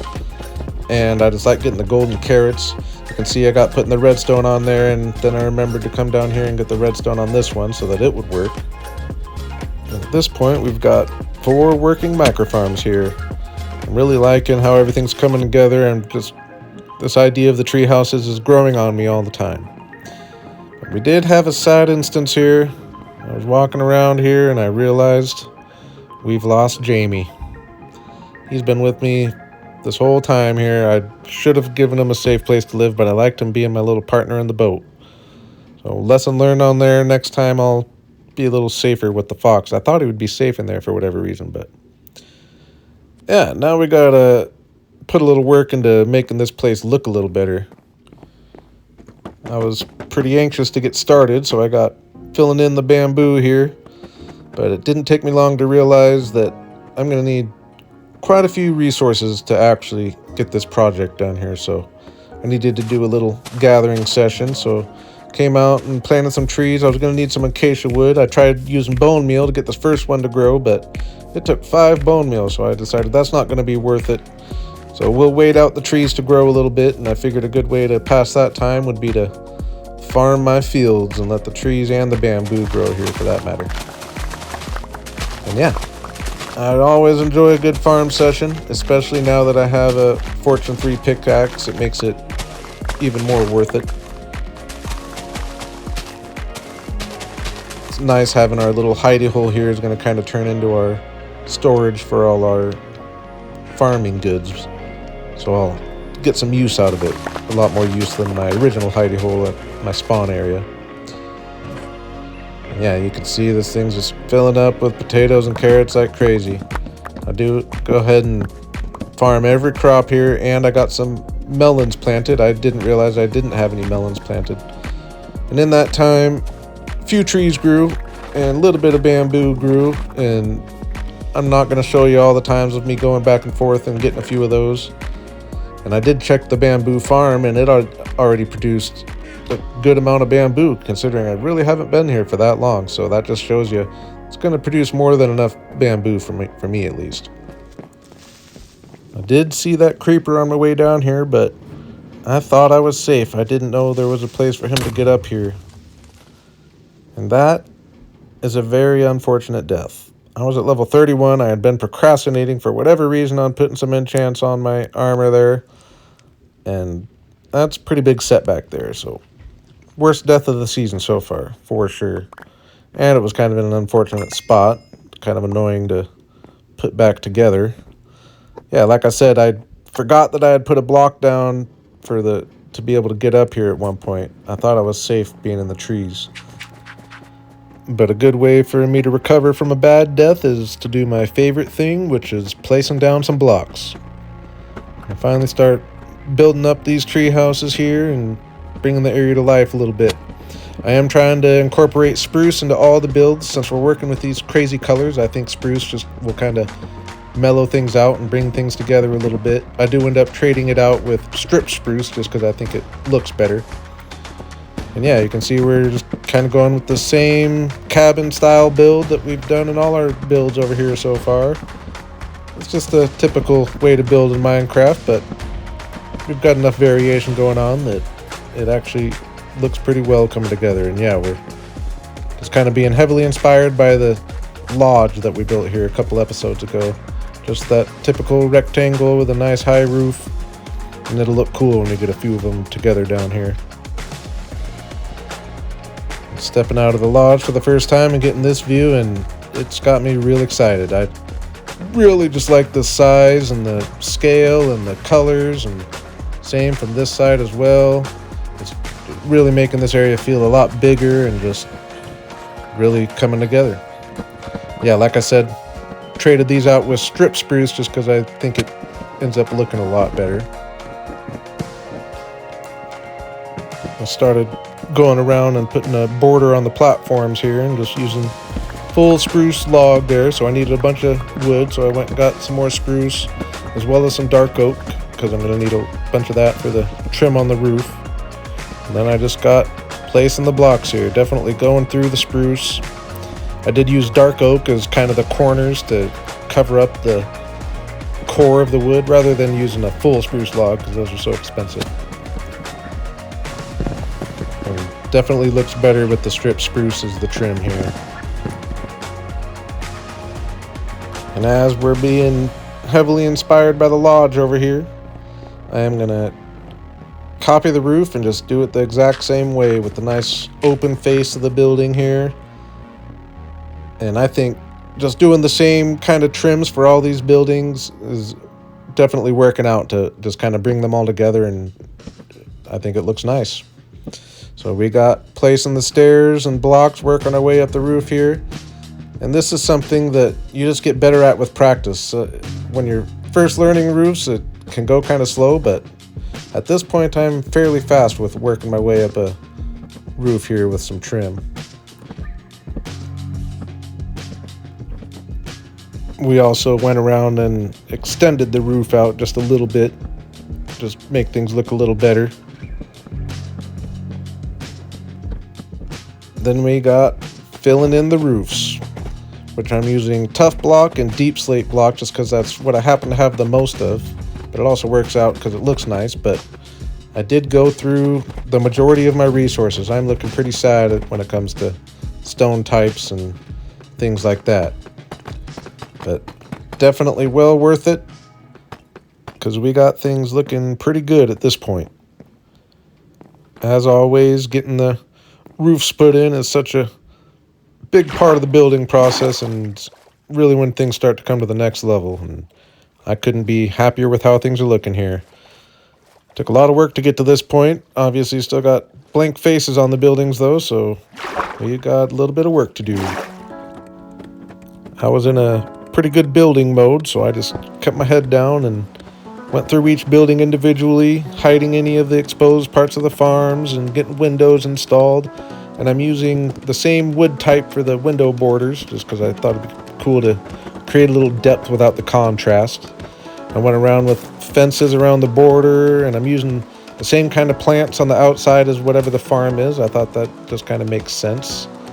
It'd be a cool touch, and yeah, just kind of went through my assembly line process like I do sometimes and put a little work into these buildings, and slowly but surely things are coming together. I really like that we're getting some color brought into the area. Anytime you can add color, as always, just a huge thing to try to do in your Minecraft world. And don't be afraid to be experimental and a little risky with it. It usually ends up looking a little better than you might have thought. Yeah, getting these big windows overlooking the waterfront, it's just really bringing the area together here. Obviously, to get the sugarcane planted, it took a little waterlogged stair trick, which worked out real nice. My first time doing that, actually. I might actually start doing that a little more often just to give me another thing to be able to plant in front of a building and vary things up a little bit. I was trying to go with some round windows with a nice big round border on them, and I really had fun with it, and I think they look really good and give each building a little bit of character. Stepped out to take a peek here, and I realized I need to get another window in a couple of these buildings here, but we're looking pretty good. But I knew I was going to need a whole bunch of spruce wood because we need to get some trees strategically planted here that are going to be holding up the tree houses. So I went around and found some good spots for some trees, and while I was waiting for them to grow, I went around and did a little shading on all the buildings here, kind of just imagining where there would be a shadow and just come with a little bit of a darker shade of wood there, and I thought it ended up looking really good. And then once the trees grew, I had to extend them all the way down to the ground level. Some of them ended up being a little longer than I might like. And yeah, I got those last couple windows put in here,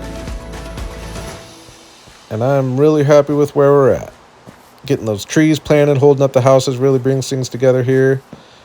We'll go ahead and step back here just so you can see this revelation you get when you're coming up the path here, which I think is really cool. I'm all about having cool view revelations, and this is definitely going to be one here as I work on this area.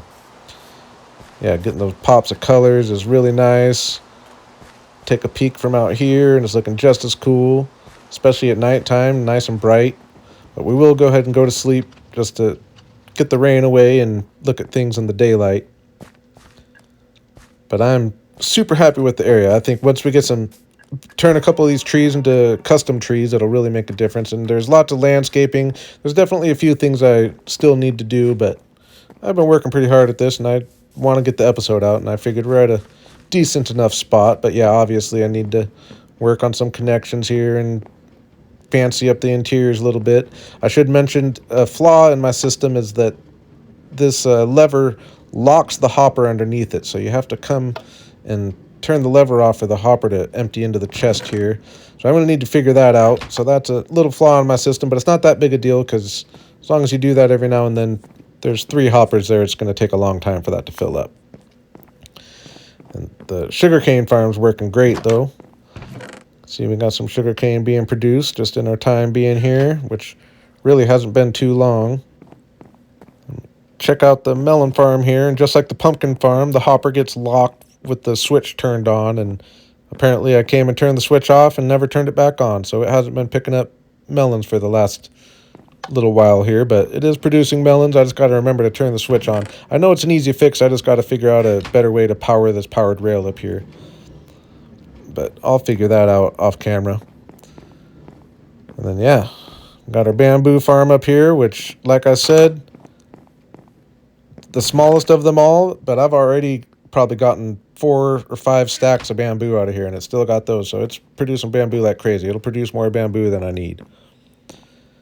And I'm just really liking the idea of this microfarm area up here, and we'll add a couple tree houses in with a couple other farms around the area, and that's just located better than my spawn area microfarm area. It's closer to my base. I feel like they're going to be working a lot more than the ones I built in my spawn area on season 1. Yeah, one last peek from out here. Just an awesome view from the water here. And I think getting the little bit of texture and the shade I was going for just really stands out if you look for it here. Getting some shade under the windowsills there. Getting the view built up as we enter our area here, and like I said earlier, I'm just really liking this whole treehouse idea I got going on. I really like the little bamboo farm up here. A little smaller than the others, but high above them. And yeah, I'm really liking this treehouse idea we got going on, and I'm looking forward to expanding on that. But yeah, to end things here, I got to give you all a humongous thank you. Just a couple hours ago, I hit 1,000 subscribers, which is actually really hard for me to believe, and I don't even know what to say. I gotta say, when I started this whole journey, I did not expect that it would turn into what it's turned into here, and at this point, I'm just really looking forward to building on it, and I'm really having fun with it. So with that, we're gonna call it an episode here. I really do appreciate you all for coming, and have a good day. Hello, everybody. I'm Jalen, and today we're going to get a really good start on building an Elven themed base, which we're going to use to fill this giant cave we've been exploring the last couple episodes. And I'm real excited to get going on that, and just so I'm not stuck down there the whole time, I will come up here and do a little something in this area. I'm really liking the trees we got put in here, and I just want to do a little more to add to the vibe here. But I wanted to start things off in the cave, and anytime I'm getting going on a new big project, one of the first things I like to do is get a path laid out, just because it makes it a lot easier to just kind of visualize things and get an idea for scale and all that. So definitely put in a good amount of work just getting organized around here, and I will say we're going to get a lot done today, but this is definitely the start of what's going to be a very long-term project. I do kind of see this as being an area that I really try to expand on over the years to come. This is going to be one of my main areas. This cave is just really expansive. We'll explore it here in a second. And this will be my first time building in one of these giant caves we got way back in the Caves and Cliffs update. I'm yet to even jump into one of these, so I'm really looking forward to that. And I like the idea of going with the Elven theme here, just because I think it's going to be really fun building with all white blocks best I can. I think they'll pop really good in the cave. And yeah, even just getting the path laid out here, you can see that the white blocks and just brighter colors are going to kind of turn the darkness of the cave into a bit of an advantage, just making everything else pop really good against the darkness. But wanted to give you a little reminder of just how cool this whole cave system is here. This area back here is just really cool, especially now that we got it lit up a little better. Gonna have the river running down here through it with some buildings along the side, and just have it connect up to our main area over here. And this cave system is just awesome. Got an awesome deep dark area off to the left, which we'll do something with at some point.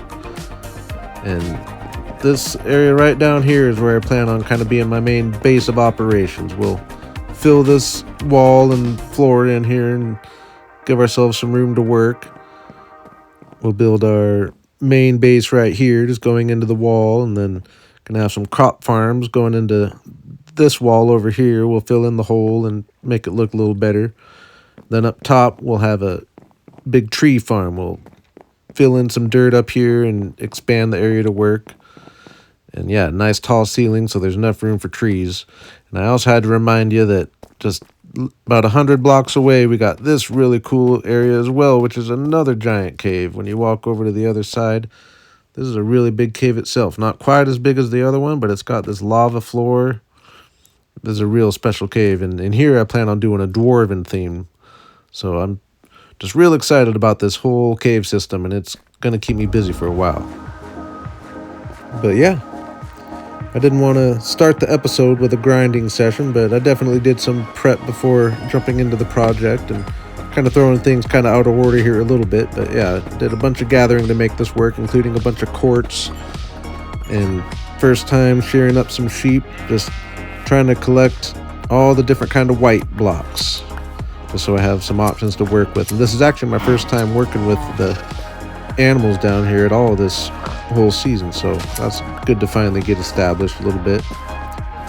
And I was also running low on dirt, so I just did a little prepping in the area that I plan on building a little later in the episode, getting a stream ready that we'll fill in here a little later. And I'm going to be building into this wall here eventually, doing something, so I just dug some stone out of there, kill two birds with one stone, prepare it for later, as well as digging up a bunch of diorite when I was down in the cave. And then I remembered to use snow, which I had a bunch of snow available, and that works out perfect for this build.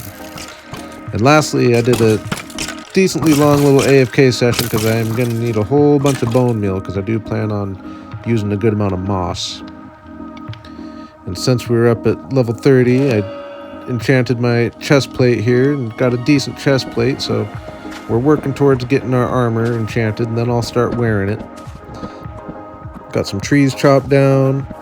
Then for the first time, I'm letting something carry over from Season 1, and that is that I remembered not far from our base that we're all set up at, we had this trowel ruins over here. And I'm not messing with the trowel ruins. I'm actually not even very well prepared for it. I was actually a little scared of the trowel ruins at this time, but I do want the copper.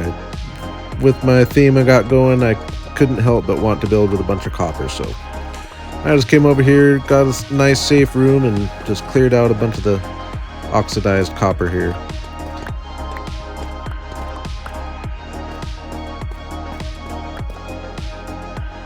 And that's a pretty good amount of copper blocks there. That'll go a long way using the stone cutter. But yeah, I was ready to get building our base here. I'm gonna use this area, the main building being right here against this pillar, because that's where we have our ladder going up to the surface level. And Snow was the last thing I thought of when it came to using white blocks to build, but it actually looks better than I thought. I was planning on just using it to kind of shape out my builds, but I end up liking just how much it pops, and I think it actually looks pretty good, especially when I start mixing in the quartz. I just use quartz as kind of the outside edge, which will act as a shadow almost. But yeah, just build the buildings up with snow. I will come and texture things a little bit, but I was figuring I was going to need to texture things more, but I end up liking the snow quite a bit. And yeah, we end up going with a similar shape of houses we've built before, a little taller, a little grander. And off to the side, I put more of like a round barn-shaped building, I guess you would say.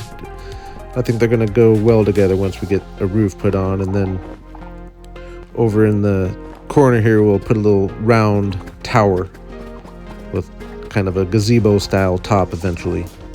But for now, we're just kind of getting the shapes in and getting things laid out so you can kind of see my plan for the area. We'll be coming back and actually putting things together.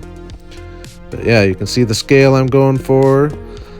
Go ahead and fill this floor in. I go with some deep slate slabs first just so it looks better from underneath, but I do use dirt because I am going to go around with a bunch of moss and just bring some life to the area.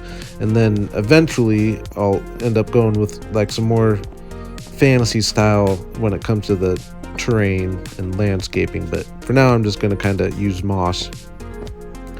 And yeah, I fill in the wall behind, and that way we can just kind of build the buildings into the wall. And here I was going to give you a nice little view, and I swear I was crouched. Guess not. That was a bad death. Not only was I just about to have all my diamond armor enchanted, but it spawned me way over by the trial ruins, which was almost 1,000 blocks away from my base, so I had a long trek to go. And I could have been smarter and grabbed some food from the village before I just started running, but I didn't realize it was as far away as it really was, so I barely made it home. Then I get shot by a skeleton after already being attacked, and I'm down to 0 hearts, which I've seen happen a couple times now. I don't know if that's something that happened in a new update, but it's happened to me a few times now. But we barely made it back, couldn't get much closer than that. 0 hearts and not healing because we had no food. So that was a close call. But went ahead and slept the night away. Go ahead and make our way back to the cave and pick up our stuff, and then I was ready to just jump back into work, and decided to get going on the terraces here for some little crop fields just coming off this wall here, and I think it ends up looking really cool. Trying to have all the platforms at different levels and getting 6 platforms made for the 6 main crops. Then I went and filled in the hole behind and just did a little terraforming, make it look a little nicer. Slowly but surely, things are starting to come together down here, and I'm really liking this idea for the little terraces for the crops. And they don't need to be huge fields by any means. Obviously, I've got crop fields everywhere, but I'm just trying to have access to everything down here in the cave. And yeah, my plan is to have a big waterfall coming from the top and just having different ponds where the water ponds up and spills over into different waterfalls, working all the way down to the bottom level down there. And this is going to be a big pond, so I need to fill it in. So I used some deep slate slabs and stone slabs just to save on resources a little bit, even though I regretted that when I was filling it up with water later, but it wasn't too big a deal. And yeah, we're going to work our way up here. We'll have a waterfall coming down here, going off both sides here. And up here will be another area that I need to fill in to have a little pond. And this is going to be our tree farm area. We'll extend it out a little bit and just have all the different tree types up here. They'll all be able to grow with a nice tall ceiling. And we'll have the pond here with the water dropping over and working all the way down to the bottom floor. And I got sidetracked here and decided to get rid of a bunch of the skulk down here. I figured for the main area I'll get rid of the skulk. I was using my sword and my shovel, getting some with the silk touch. But then I tested my efficiency 4 mending hoe. And I quickly realized this is one of the more satisfying things in Minecraft here. You get tons of XP, it just goes through it insta-mine. You can see I got up to level 36 really fast. I obviously mined a good amount of skulk here, but definitely a good way to get XP, and it looks better down here without the skulk. Then I got back on track working on my waterfall situation up here, and it was actually a really fun little project, just figuring out where to have the water pool up and just pathing out where it all went.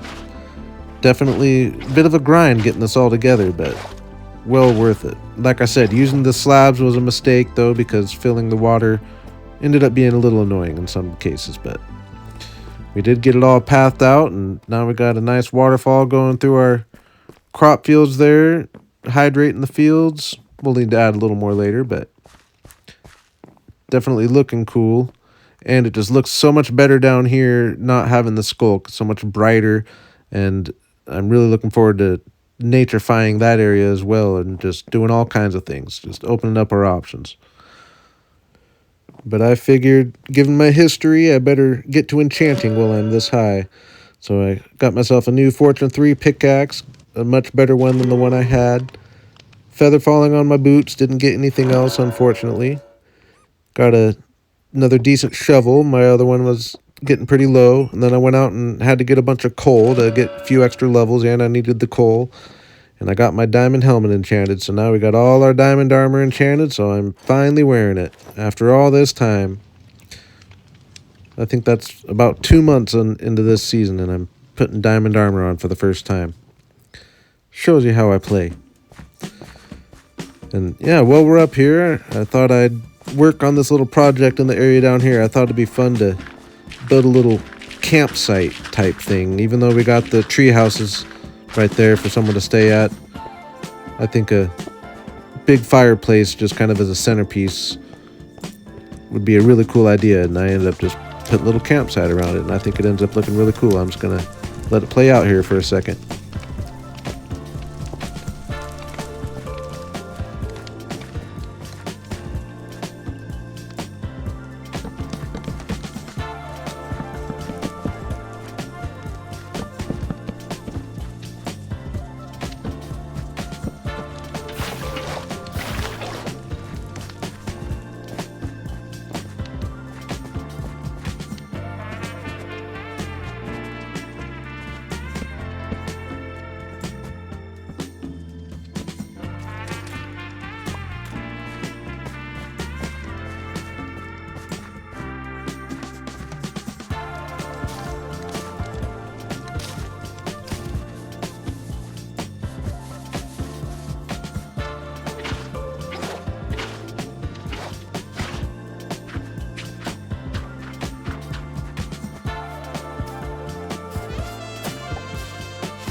This was a really fun little side project, and it's a perfect example of just, even though there's really no point to this area, but it's put in little effort, and now it's an area that I'm going to be walking by all the time, and it just looks a lot better than just leaving it vanilla there. I really like the little tent I got here. And as always, getting the moss spread around the water just looks really good. I just really like how this little area came together here. But then it was time for my last big building push of the episode and really start to bring the area to life. I am going pretty big with this build, as you can see. Kind of, rather than building one building at a time, I'm going kind of a bunch of different projects all at the same time. So that does result in the details coming together a little slower, but I figure we'll get a good layout today at least, and next episode I'll probably make a good progress on the details. But yeah, we'll get through the hard stuff, like getting the roof in is always one of the main resource takers. And getting this roof even organized, kind of going with the gazebo style. I think that's just kind of represents the Elven theme a little bit. And I tried to make the buildings a little different than other ones I've built by giving them these nice big entrances, just differentiates them from other houses of similar shapes I've built. And as I keep building down here, I do want to have a much more open builds as I go. I think that's just kind of what I think of when I think of an Elven theme. And yeah, like I said, I am just going to spread a bunch of moss around for now. It just really does bring some life to the cave. In the future, I do plan on going with some more fantasy elements, whether it be like just oversized flowers or some kind of alien plant of some kind. But for now, the moss really does bring it to life a little bit, and getting these trees planted and it's really coming together. Then I went around with some deep slate to blend the crop platforms into the wall a little better here, as well as put the diorite borders on the field, which I think looks really good. And then went around and got them all hydrated and tilled up and planted, and once the crops grow here, they're going to look really cool. Then I went around and with some warped fence along the path border there, and I think it looks really good just with the color we got going on in the cave here, especially with the skulk, but even though that'll be disappearing over time. Then I got filling in the area, it extended the tree farm up here a little bit, and planted moss, went crazy all over the place up here. Then I got planting all the different tree types. So now in the cave we got all the crops and all the tree types growing, so we're going to be pretty self-sustainable down here at this point, which was the whole goal. And yeah, got the tree farm looking really cool up here. I'm really liking bringing the life down into the cave. And here's just another example of how crazy this cave system is, as I just found this area, which is another huge cave. And it just connects right up to the main area, essentially, if I dig through the wall there just a little bit. So this is definitely a cave system that can keep me busy for as long as I want it to. But yeah, I really like the tree farm up here. Obviously, we'll really make it look cool when we come and give it a path and just do some decorating and stuff. But just having all the different tree types is going to be nice. Make it so I can stay down here for a while. Especially when the trees grow in, it's going to look cool. And the view from up here is really cool. Now, as we got the roofs put in and our buildings are looking pretty good down there. And imagine when we start getting more and more buildings spread around here all over the place. This place just has so much potential. I'm just so excited to get going here. Probably as excited as I've been jumping into a project, at least in a very long time. And yeah, our little waterfall system down here came together real nicely. Got our different pools with just the waterfall dropping down and making its way all the way down to the bottom floor. We'll extend that in different direction. And yeah, this is the coolest little waterfall system I've ever had. And getting just the moss spread in, as always, just a simple addition, but it just really looks good. And I like how we got it dropping down and acting as the hydration for the crop fields here. I think it looks really good, and I think the diorite just really pops on the crop fields. And now that the crops are growing in and we got our buildings just put together, I'm just couldn't be more excited about this whole area. And again, even though we did get a whole lot done this episode, this is all going to be getting upgraded over time, so it's going to be really fun watching it come together. Next episode, I plan on coming and working on the area down here and just kind of detailing everything we've built already. Obviously, we don't have any interior or anything. I'm far from interior here, and we got to get our elevator up to the top level there built. But I'm pretty happy with the progress we got today. I just wanted to get this episode out. I'm trying to be closer to an episode a week, and this just ended up taking a lot of time here. So I figured I'd go ahead and call it at this point. And as always, I'd like to thank you all for coming and have a good day. Hello, everybody. I'm Jalen, and today we're just going to make a whole bunch of progress in this cave that we started in the last episode here. Pretty much just picking up where we left off. I'll be doing some little details on some of the things we built last time, and I'm going to have a big focus on getting this ground level situated down here. I did spend some time between episodes kind of planning out a little waterfall system, river system down there that we'll be jumping in here in just a second. And I also did a little clearing out of the building here so I can get going on an interior, which I will be doing here this episode. But my main mission is to really get this ground level going here a little bit. And like I said, between episodes, I got a cool little river system planned out, just extending the system we got going above here. And I know I've said it many times, I love me a good water system, and I love filling up the water. Is one of the more satisfying things in the game, and I think this really brought the area together down here, and I enjoyed putting it together here. I really like having the water drop slowly and pool up at the different levels. Unfortunately, I had quite a few video clips not want to upload this episode, so there's a few areas that kind of miss a few things, and this was one of the main ones where I went around and filled this whole area up with some moss, and it really made a difference. Especially with the river here, I really like how we got things mapped out. And then I got going on the big project of getting a path established, which I know I did a good amount of in the last episode as well, but working in a cave, especially when you're just kind of building the path along the wall there, it ends up being such an important part of the structure, even more than usual. And yeah, just every little bit of path I add just really brings the area together, and I think it ends up looking really cool. I do end up going with the white theme. I was thinking of maybe changing the colors of this area a little bit down here, but I figured for this whole main cave area, I'm just going to stick with the color scheme I got going, and I think it ends up looking really cool. And we'll get some buildings kind of built into the walls back here, but that'll be something we'll do a little later. It looks really good from up here as well. I'm going to put another portal in the wall right here, and at this point I actually decided I kind of wanted to see where we spawned in, so I went down and just put a temporary portal in for the moment.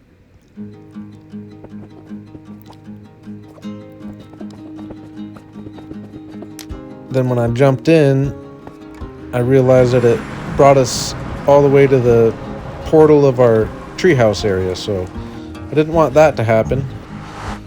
Jump back in to see where it brought us out, and yeah, it brought us out at the treehouse area, so that would be nice if I was looking for a real quick one-way trip to the treehouse area, but I'm trying to have its own portal. So I jumped back in and went to the coordinates of my cave portal and divided it by 8 to match it up in the Nether, and just created my own portal in the Nether and jumped in, hoping it would bring me back into the cave, which it did. And that's really cool, being able to go back and forth so quick and jump back in, hoping it pops us back in our new portal in the Nether, and then we'll be all linked up and good to go, which it did. But the main reason I was going to the Nether was because I needed a few materials, one of the main ones being warped wood, because I'm definitely going with that as part of this color scheme. And I needed a whole bunch of quartz, so I got a bunch of that as well. And then I was going to bring another thing over from Season 1, which I've been trying to not do. And speaking of Season 1, we came across our spawn portal up here, which it's really tempting to jump in there. I haven't been to spawn since I was last there with you guys.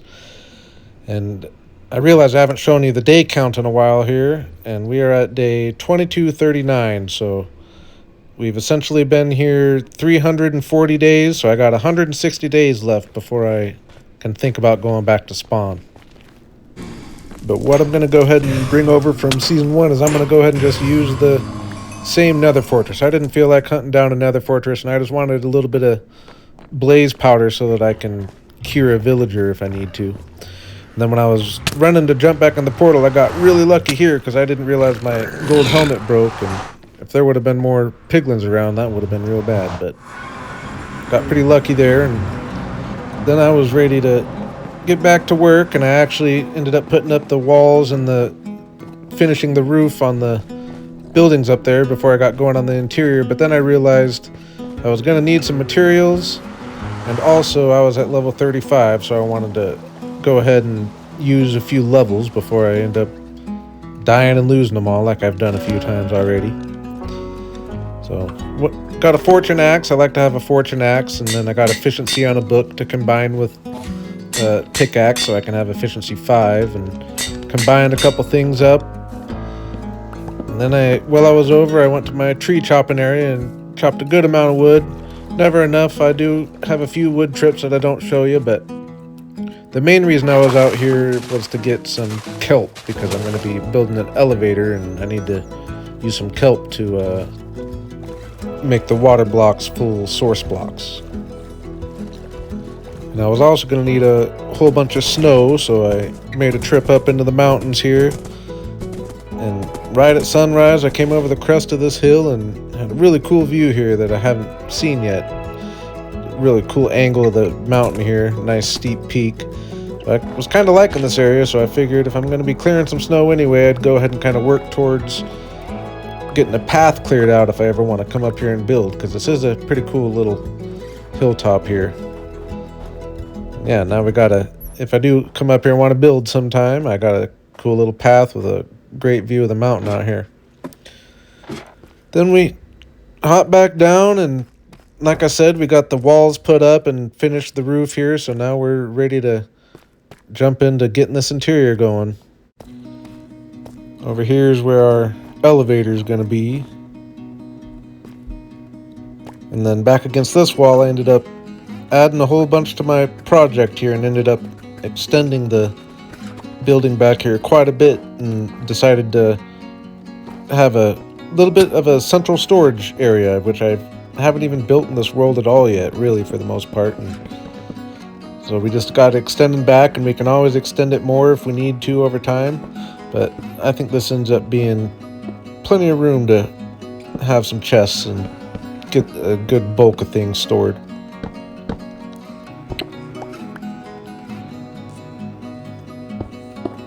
Nothing too fancy, but like I said, we can keep extending if we need to, and I think it looks pretty nice. I'm really liking the white theme with the quartz, and I just kept at it. Got some floors put in. I replaced the wood floor in here. I thought it looked better with the stone combo, and we did get our elevator built. This is another point where I lost a good amount of the clips, so we will be revisiting that here in a second though anyway. And yeah, like I said, I just really like the structure that these quartz arches are creating, and I just kept going with that theme. And then I want this building to just be a nice, efficient building, so I put all the useful crafting blocks right in the middle here, so this will just be a nice place to go when I need to get organized. I poked a window in the wall here and used a little change up of color. And speaking of color, got a few paintings going around. But I still had my whole living area to get built up here. Got a nice big bed, even though I'll never use it, living in the cave down here. And pretty much extended the storage into this area as well, and this will kind of be where I dump things off, and as these chests fill up, I'll move stuff from them over into the bigger storage area. So this will be the one-stop shop. And on a whim, I decided to put a little fish tank into this wall here. I did this once before in one of my really old worlds, and it was really cool, and it's got me excited to do a bigger one. I just don't have... I need to get it to a coral reef and get the tropical fish to really be inspired to make a nice big one, but this works for now and fills the wall here with something a little more unique than just another painting or anything like that. I think it looks really cool, even with the salmon and the cod and just the normal seagrass. And we got our little living area looking really cool here. And like I said, nice efficient base of operations to just come and get organized on things. And I think the storage area back here actually looks real nice. But we did get our elevator installed here, and yeah, like I said, unfortunately the clip of me putting in the soul sand here and the kelp just didn't want to upload for whatever reason, but we did make the project and got a nice tall water elevator all the way up to the surface level up here. We'll put a cool building here at some point and move on from there. But I thought it'd be cool for the drop down here if I replaced some of the stones with some glass so that I could actually kind of see my big cave as I fall into the base down here. And so I got replacing some of the deep slate up here with some light blue glass. And this actually ended up being one of the coolest accidental discoveries I've had in Minecraft. Just that one single block open to the sky at the top of the pillar there brings in either daylight or the night light from nighttime and just makes a really cool pillar over here. Just that super bright blue, and it just looks awesome. And it's a way to see the daylight in your cave. Because do a little magic trick and wait until nighttime here, and you'll see it's dark at nighttime. So that's just a really cool way to get a difference in the daylight and nighttime in the cave, because if you don't have that, you never know if it's night or day up there. So I imagine I'll be wanting to add a couple more of those. Yeah, I thought I'd take you for the drop. It goes by really fast, but I think was worth it. And at this point, I just wanted to start going around and doing some random details on some of the stuff we've built so far. We have the gazebo over here, and I just don't quite know how I want to go about that yet. I will do something there, but put it on the back burner for now. Go ahead and start by just finishing my warped wood fence along the path here, which did end up being quite a bit of warped wood I needed, which I hate gathering in the Nether, but unfortunately I've taken on that battle, since I am going to need a good amount of warped wood just building this whole cave up. And then I got going on some street lights, and rather than just going normal street lights, I went with these little arches here, just because when I think of an Elven theme, which is what I'm trying to go with here, I think of arches like this. I'm kind of being inspired by Skyrim, without even going and looking at it or anything. It's just kind of what I remember, arches like this for the Elven ruins. And at the intersections, I kind of combine four together, and I can come back and put some of the oxidized copper roofs on or something at any time and make it even more structurally sound, but I think they end up looking pretty cool as is. And yeah, I just went around and placed a few arches and really start to bring the Elven theme to the base more and more all the time. Definitely look a lot cooler than just random street lights. But a good detail session I got going on here was working on these terraces. Just wanted to make them look a little more natural and cooler, so I brought in some greenery, and just bringing in the brighter stone really makes a difference. So I brought in some of the mossy stone and some moss just to add a little color around here, and then I went around and with some deep slate stairs and just shaped up the stone that's holding up the terraces a little bit, and it really made a difference. Not only the slight change in color, a little darker, but just making the shape a lot better. And then, as always, just adding that greenery for the final touch really made a difference and brought it together. And I think this is a really cool area at this point. But another project I wanted to do was get a path going all the way up to my tree farm area up there. So I thought this area looked like a good spot that I could just start extending a path winding up the hill here.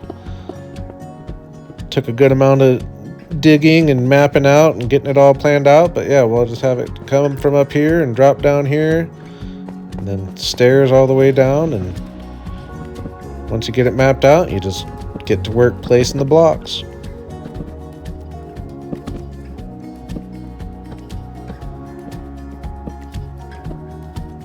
Went around with my border as always, and then I ended up extending that along the tree farm up here, which I wasn't planning on doing at first, but I figure I've gone this far with it, might as well just make it all fit together. And I'm definitely glad I did. It looks really nice. And I put a little path going through my tree farm up here, and I cleared out a bunch of the moss carpet because it was stopping trees from growing, so that was a little bit of a project. But yeah, I got our path put in, and eventually we'll have it extend out here with a bridge across, and then have it work its way up to exit to the surface, and maybe even extend it to be a upper level build it into this wall over here. I don't know if I'm going to do that or not, but yeah, we got the tree farm looking pretty cool up here, and I actually decided that I'm going to go big with my tree farm and extend it all the way back into this giant cave that we found in the last episode. I figure I've got so many cool cave areas like this.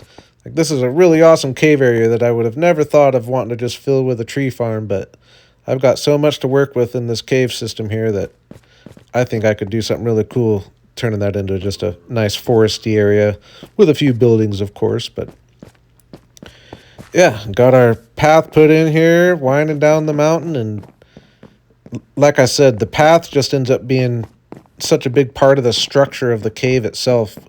When you're just building along the walls like that, the paths are just super important all the time, but in the cave even more than usual. And yeah, put little extensions onto the farm terraces, make them easier to reach. And we got things just looking really good. Got to look at this area again. I think this just came out so nice. And we got our waterfall poked through so that it's dropping down to the bottom level at this point. And yeah, that was a nice little detail session there.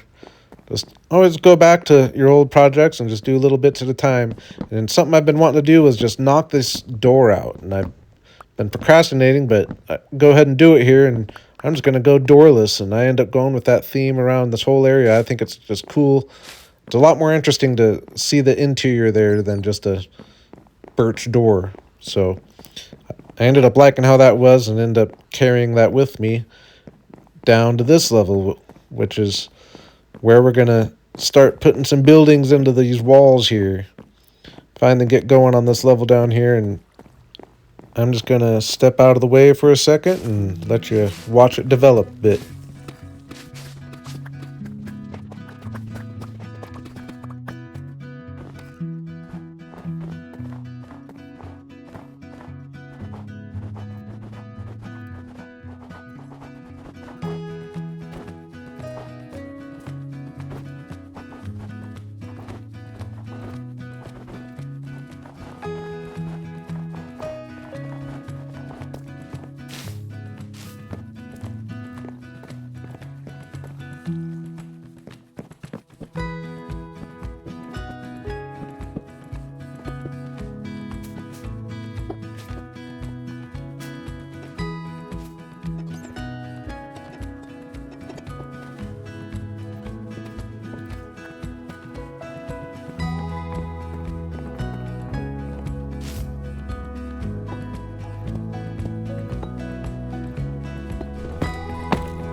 And I really like what we got going down here.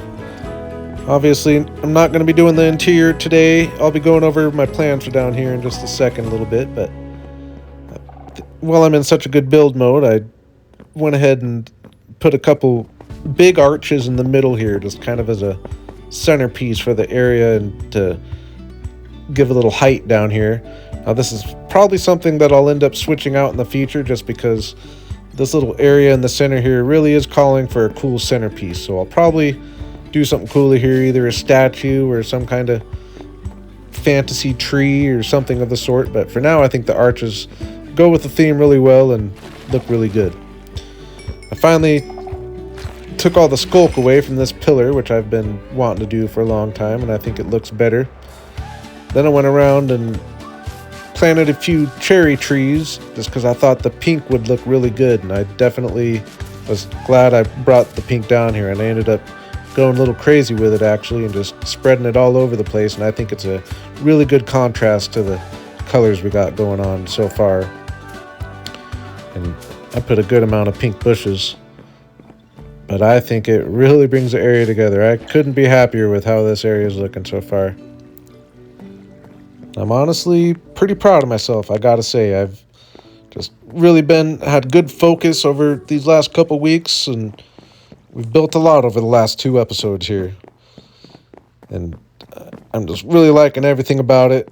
And my plans for down here is have the 2 outside buildings be homes for some stonemasons, and then the center building I'm going to have a smelter in and just a general stone shop. But this is going to kind of be my stonemason area so that I can get a bunch of quartz, because quartz is something I'm not having near enough of, and I really don't like going in the Nether looking for it. It's pretty tedious and takes a long time. And yeah, I'm just really happy with how the area's come together down here. The pink really makes a big difference, and I can't say enough, the arches in the middle, I really starting to bring that Elven idea that I'm going for. But I thought it'd be fun to hop into creative mode here. So I am in a creative copy of the world right here, and I'm not trying to keep any secrets from you. I do this quite often, hop into creative mode and just step back and visualize things a little bit, and it's just such a cool view. I figured no reason to keep it away from you guys. And it'd be a good way just to really give you a good perspective of the whole area here. So yeah, you can just see how much work we've done. 2 episodes I'm very happy with, and just how cool this good view of the waterfall system we got going up here into our crop farm and our tree farm up here. And do a little fly around just to really give you an idea. I know I've done a tour of the cave system a couple times, but this will really show you just how close everything is. You got this huge cave back here, which I'm really looking forward to a tree farm project back there. And obviously the big main area, which will be just filling up these walls and this whole level up here. There's our new stairway, which really looks cool over there, winding up the mountain. And goes all the way back here, which I'll extend probably the same theme I'm building with right now, kind of back into this area here. But one area that I don't think I've really shown you at all yet is this deep dark area that we got down here that is also just really cool. And I'm looking forward to doing something in here and really embracing the darkness and I think some bright colors popping off it. There's definitely some potential to do something cool. And lastly, just to show you how close things are, just come back here a little bit. We'll get a path extended here, and right through this little hole in the wall is where we're going to have our big Dwarven area, which is probably what I'm looking forward to the most. I've kind of been going through in my head with ideas, and I feel like I've got a pretty good visualization of what I want to do down here, and this is definitely a very cool area. I'll need to get it all lit up for you to actually see it, but yeah. With that, we're going to go ahead and call it an episode here. As always, I really appreciate you all for coming, especially those of you that stuck it out till the bitter end here, and yeah, have a good day. Hello, everybody. I'm Jalen, and today we're going to get going on a new section of our cave system down here and get going on what's going to be our Dwarven cave over here. I've just really been excited to get going on this area, so I'm just going to go ahead and jump in today and get a start on things, just get a base of operations set up. And we'll get pulled off in a couple different directions as well, trying to fill these chests up a little bit. I've been gathering resources as I've built, and I'm yet to really get much of a collection of resources, so just to make the next couple episodes easier, I'm going to work on filling those up a bit. But even though I started by building a couple interiors, we're going to start the episode in here with the Dwarven cave. And as always, getting started on a new area, path is the first thing I always do, just to have the nice layout, and that way know everything's going to fit. And I got laying down the foundation for what's going to be our fortress style building in here, kind of. And I did do a little sketching in creative mode, but when I got building in here, I accidentally made this building a little bigger than I planned on in there, so I debated almost starting over, but then I decided I'll just roll with it. Ended up using quite a few more resources, but luckily the one resource I have a lot of right now is deep slate, so I kind of like that we ended up with this bigger building, but it was a tedious task going around getting the right height for the towers on the side. Then I just built the path around the front to make it fit the building a little bit. I can come and change this later, and I know this is dark right here. I do end up getting things lit up a little better for you, but another thing that's going to really light up the area is just getting this pop of copper mixed in with the deep slate. So in this cave, the copper's kind of acting like the diorite did in my Elven cave. It'll be a nice pop of light to go with all the dark stone in the area. I think it goes pretty well with the lava as well. I know it's a lot of orange, but we'll bring a couple other colors in to make it look a little better. One of them being, once again, this warped wood. Kind of be one thing that connects this area and the Elven cave. Even though it's not fun to gather, but I like how it looks. Yeah, we just plugged away and got our base here to a point where you can at least see what I'm kind of envisioning here. I did pretty much run out of all materials, but we got a face of it up here, and I'm really excited about it.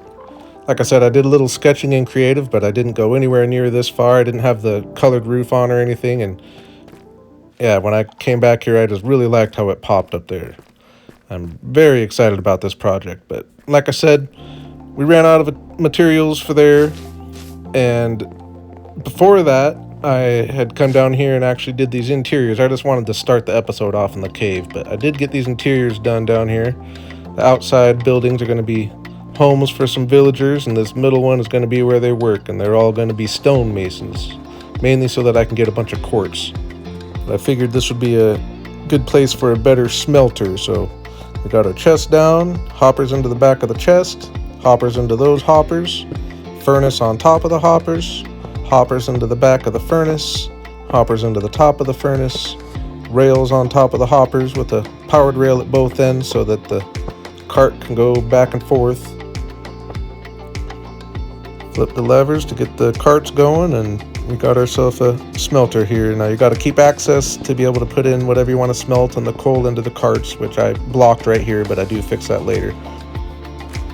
And yeah, extended off a little storage area in here just so I can stay organized when I'm trading with the villagers. Put down their workstations. Just got 6 here so I can have 6 stonemasons in here, and use some stone for decoration, which I think ended up looking really cool just with all the different colors up there.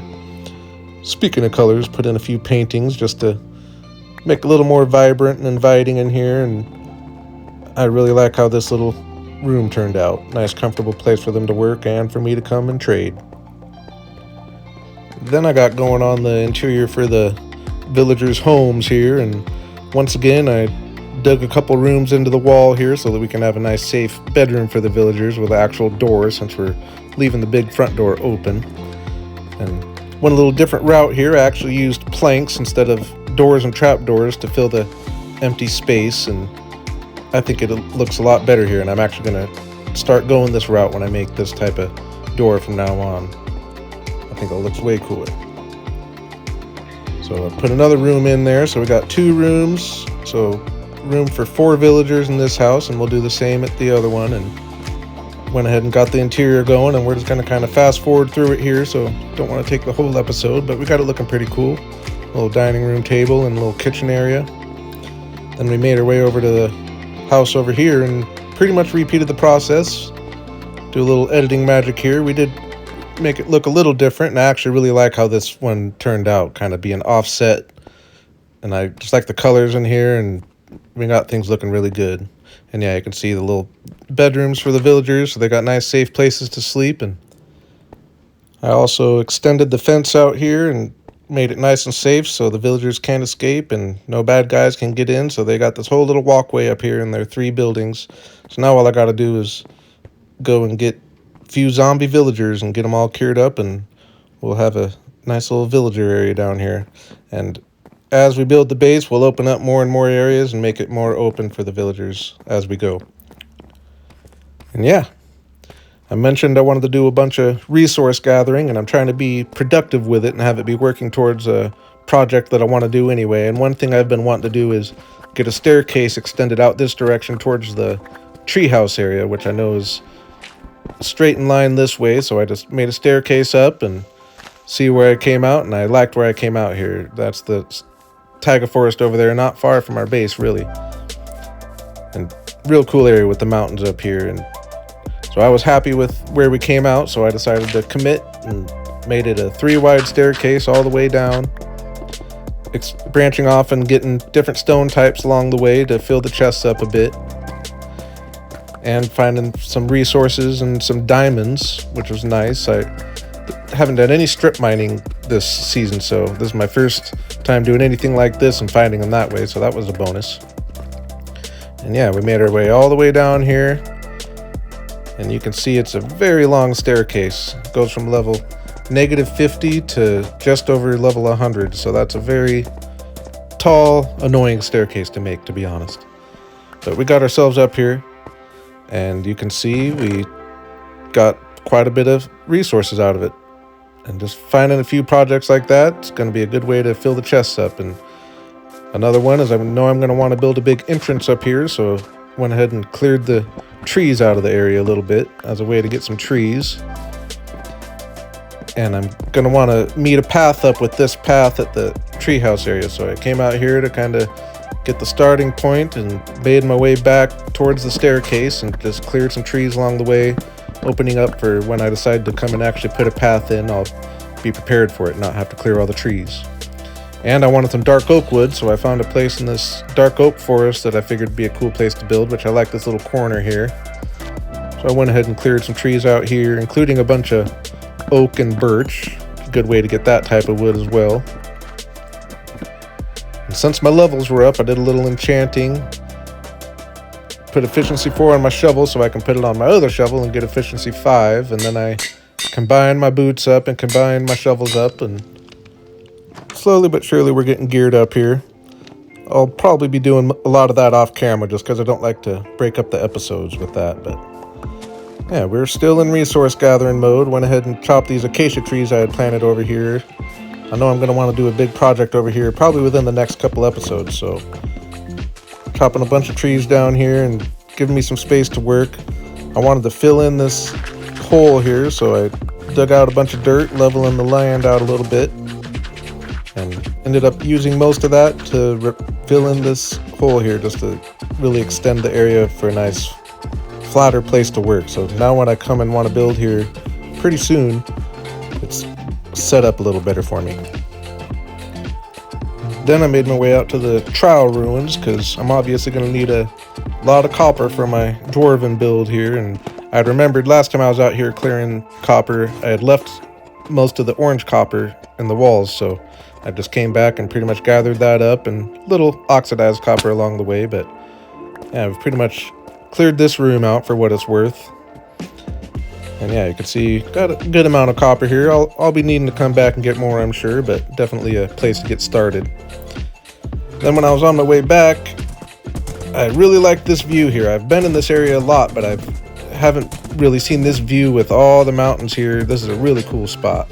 So this mountain in the middle, I know I'm going to want to do something with, whether it's extend it up and make it a real tall mountain or put something big on top of it. But either way, it's a good place to gather some snow because I'm still going to need a whole bunch of snow for my Elven cave because all those buildings are going to be made out of predominantly snow. So I'm going to need to come up here a few times and get a couple inventories full worth eventually.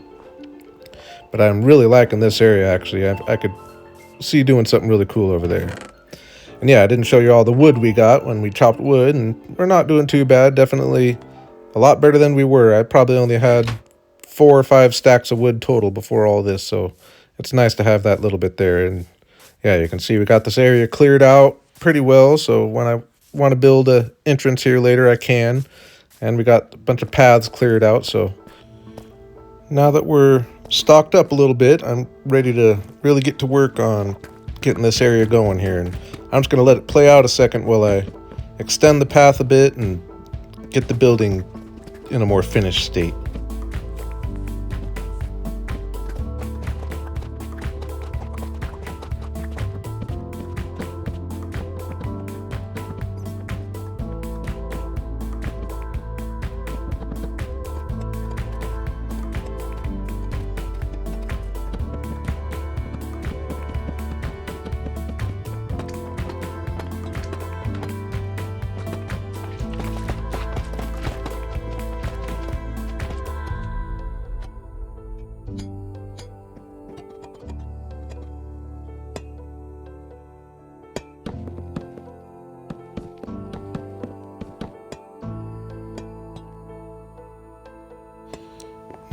This is my first time building a fortress style building like this, and I think it's turning out really cool. And the colors mainly, just in this dark cave with the warped wood and the copper there, I just think sticks out so nice. I'm just really liking it. And I'm only going with the 3 towers. I'm going to kind of bring the ceiling down to connect to the 4th tower there, but I think it looks cool with the 3 towers, especially from this angle. And right here is where this whole build really took a turn, because I wanted to get away for easy access down to the bottom level, so I was going to make an elevator in here just like I did in the Elven cave, using the pillars for an elevator. But I dropped into this geode here, and that's always a nice find, but I quickly remembered I have this other geode right here, so we've got 2 geodes right next to each other here. And it was at this point that I decided I was going to have amethyst be kind of another pop of color in this build here and play a big role in the situation we got going up here. So kind of instead of trees and things like that, we're just going to do some amethyst clusters here. And I'm just putting a couple up here to give you an idea of how the purple's going to look in the area. Get things lit up a little bit. And yeah, even though it's might clash a little bit with the warped wood, I would say, maybe, but I think it looks really good, and I like finding ways to get some pops of color and brightness in this cave is going to be nice, and I think the purple looks good up there. Over time, we'll really get it spread around and even in the ceiling, and I think it's going to look really cool. But before we get going on our final push of really bringing the area to life up there a little bit, I wanted to do one more little grind session, starting off by getting rid of a bunch of this skulk, because the skulk is annoying when it's in places you don't really care for it to be. And I also went up and chopped my whole tree forest down up here, mainly just to get a couple different types of wood, jungle wood being the main one that I don't have any of yet. So we got a good amount of wood from chopping all those down, and I replaced it with just jungle wood, just so I have a source of it. And each tree will have its own little section once we get extended into this cave up here, which I'm going to turn into the giant tree farm. So I spent a little time up here just shaving off some stone and shaping the area a little bit, trying to section out individual areas for the individual trees when we come up here, which will be sooner than later. It's going to be a fairly big project. It's going to take a lot of dirt. And yeah, I hadn't pointed out that we have this spider spawner that's exposed to our Dwarven cave here, right into the wall. So I think that's a really cool find. So I went ahead and dug it out and turned it into a nice little spider spawner so I can come and get some string, because one thing I don't have much of is string when I've wanted to build scaffolding a couple times. So this will be nice to have as long as I can survive. And I actually built it like it was for cave spiders, so I did probably more work than I needed to, but I'll come back and actually finish it and get a hopper and chest in there and when we make the building all nice. But at least we got the farm laid out for now. And while I'm working on spawners, I went ahead and came over to the skeleton spawner that I've been grinding bones at every now and then, and Did the same thing, just got the spawner laid out. For this one I did make an elevator so that I can bring the skeletons up 22 blocks so that they can be one-hit kills. So they'll get trapped in the water system and brought down to the elevator and get brought up here. And then it forces them this way and we'll drop them down 22 blocks, which is just one hit away from death for them. Go ahead and take the light away and see how it works here. And here they come. Seems to be working just fine. And I look forward to coming down and making this a cool little area and interior in here. But for now, I just spent some time clearing it out a little bit and getting a few bones, so I have some bone meal later. We've got a good amount of stone as well. Then I made one final push on resource gathering, getting the different nether wood types and good amount of quartz, because until I get my villagers, quartz is still an issue. And I also got a bunch of basalt, because I had an idea working with my amethyst up there, so the basalt will come in handy. And a bunch of snow and dirt, and found an area to get some good amount of sand here, so I'm ready for some glass later.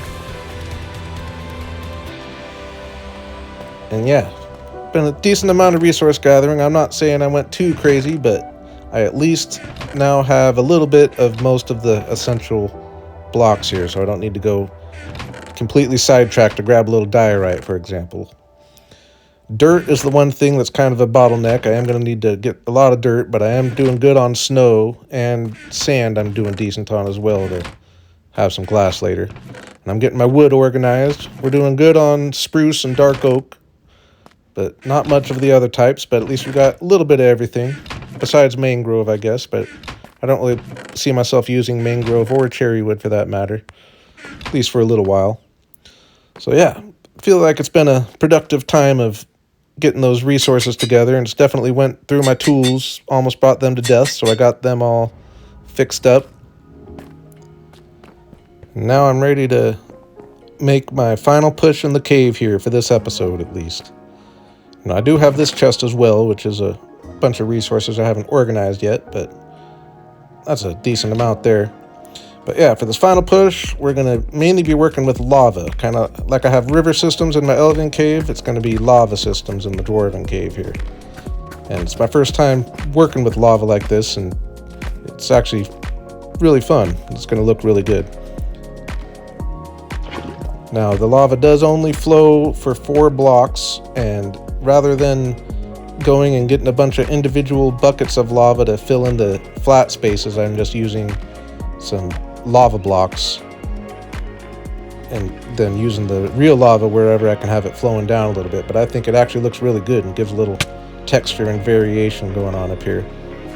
I also had a bit of an epiphany on how I wanted to work with the amethyst up here, and I'm actually going to kind of make an individual little exposed sections of geode up here. Some will be bigger than others, but yeah, just go with, I don't have much calcite right now, so I use some diorite and some wool, but I'll replace some of that with more calcite as I get it. And yeah, just go with the white bottom and some basalt around the edge, and then just have some nice tall amethyst crystals here in the middle. And honestly, this is one of the cooler ideas I've had in a long time, that when I stepped back I was like, oh yeah, that's something different that you don't see every day, and it just looks really good. Anything to get the pop of brightness in this dark cave just looks so nice, and the actual individual crystals on top of the amethyst blocks looks really good. And we'll have more of those spread around the area up here. Then I spent a little time just extending the land down here so the path isn't floating right along the main fortress here. And you've seen before, I like to kind of have the land work its way in when I'm connecting the land like this. And I went around and did the same for the path over here, just so we don't have floating areas, and just making things look a little more natural. Definitely looking better over there. And we'll make one last push on the building here. I'm only going to get so far today as far as details. I'll be coming back and put some texturing in and add a few things. And I did go with the wall and replace some of the deep slate with some cobblestone just to give a little pop of light, and then I tried to eliminate the light from the bottom of that wall there just so it's nice and dark below the building there, and I think it ended up looking really good. I like how that looks there, and the little pop of cobblestone actually looks real nice. And I almost didn't want to even put a roof on here just because I like how it looks from underneath, but I figured I got to do it. So I just used slabs and worked my way around and worked my way up until they met in the middle. And we ended up with this cool little roof, and it looks cool from underneath actually, so I'm glad I did it. And yeah, we'll be able to come here and have a real cool interior, nice big open interior at some point. And I'm just really happy with our plans for down here. You can imagine we'll get buildings put along this path here and a bunch of these amethyst geodes kind of spread all around, and I really like how working the lava in instead of the river. I'm just really liking everything about this area. I really like the way this path just wraps around back here, and definitely going to be some really cool views, this being one of them right here. And yeah, I really like that amethyst geode there. I think that's one of the cooler things I've built, to be honest, for a small little side build. And yeah, just getting some buildings put in here. This area's just got so much potential. And I'm really looking forward to embracing the fact that I got these 2 geodes here and just kind of have that be one of the main focuses of this whole cave down here. And yeah, from down here it looks really cool as well. I like how it's kind of the complete opposite of my Elven cave in so many ways, but it's going to complement it in a lot of ways as well. And yeah, just having this lava floor, this cave is really cool. So yeah, with that, I'm going to go ahead and call it an episode here. And as always, I really appreciate you all for coming, and have a good day. Hello, everybody. I'm Jalen, and today I'm looking forward to trying something a little bit different here, in that I'm just going to stay completely focused on one project, and it's going to be a big project. We're going to be extending our tree farm up here all the way into this cave back here that I know I've been talking about for a couple episodes here. So yeah, we got a lot of work to do, and I'm just going to completely stay focused here. I'm not going to let the episode get sidetracked of me going and gathering things or doing any other projects. We're just going to work on transforming this whole cave, and we've got a lot of work to do, and it's going to look really awesome in the end. I'm really looking forward to it. Get a cabin in here and just have a nice place for chopping our trees. So start off with the second biggest grind of this whole project is getting all the grass laid down. I could have went with some moss and used bone meal to spread it, but I'm really glad I ended up going with the grass. It just looks a lot cleaner, and there's already a bunch of moss in caves, so having the grass is just a little more special. And I think it just looked really good. When I got all this laid down, I was real excited for the project. I always love bringing the outside in. And I know I've been doing lots of making paths the last couple episodes, so I won't spend too much time here, but we did get a cool little round path going through here, and path going across to where the cabin's going to be, even though that path might change here in a little bit. But I also wanted to get a little section off to the side to plant some of the nether trees, get some warped wood and some crimson wood going. It has been annoying going to the nether to chop all the warped wood I've been using, and I've been using a lot, so it'll be nice having a place in the overworld. And as this project kept doing, this is one of the areas that just kept expanding as I kept going. I wasn't planning on going this big with it and filling in this whole area, but figured I'd gone that far and might as well, and now we got a whole new project to do here at some point, coming in and really making this nether area cool. And we even expand it from here, but I did make a mistake. I thought for sure that I used to be able to use bone meal and spread the nylium around here, but I don't know if I'm going crazy or something changed. But either way, that was a little annoying, but it's not the end of the world. We can go around and just put it where we need it to grow the trees. But I'm really liking the nether area we got going here, and like I said, that'll get even bigger here a little later. And at this point, I was really seeing the potential for our tree farm area down here, and my plan coming down was to just section out a bunch of individual areas for all the different tree types. But once I got the grass going and just things started developing, I decided I was going to go for more of an approach of making it look cool as a top priority, and we'll adjust accordingly when it comes to getting the trees. We'll have plenty of space for trees, but like I said, I think having it look cool will be better in the end. So, you know me, I like to get a good river system in. And again, this is something that I ended up putting a lot more work into once I got going than I was intending when I started the project. I just kept seeing different areas that looked good for a waterfall and figured I might as well just keep going. And I'm glad I did.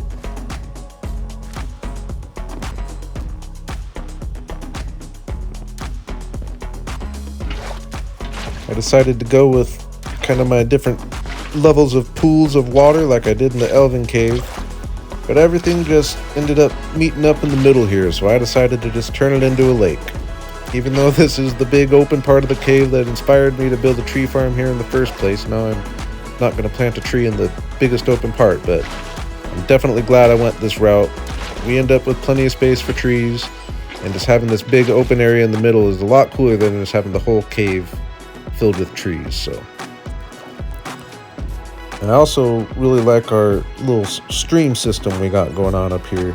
I just really like the way they wind their way through and meet up together and then meet up in the middle. So I got going on decorating them a little bit. Once again, taking up a little bit of tree space, but well worth it.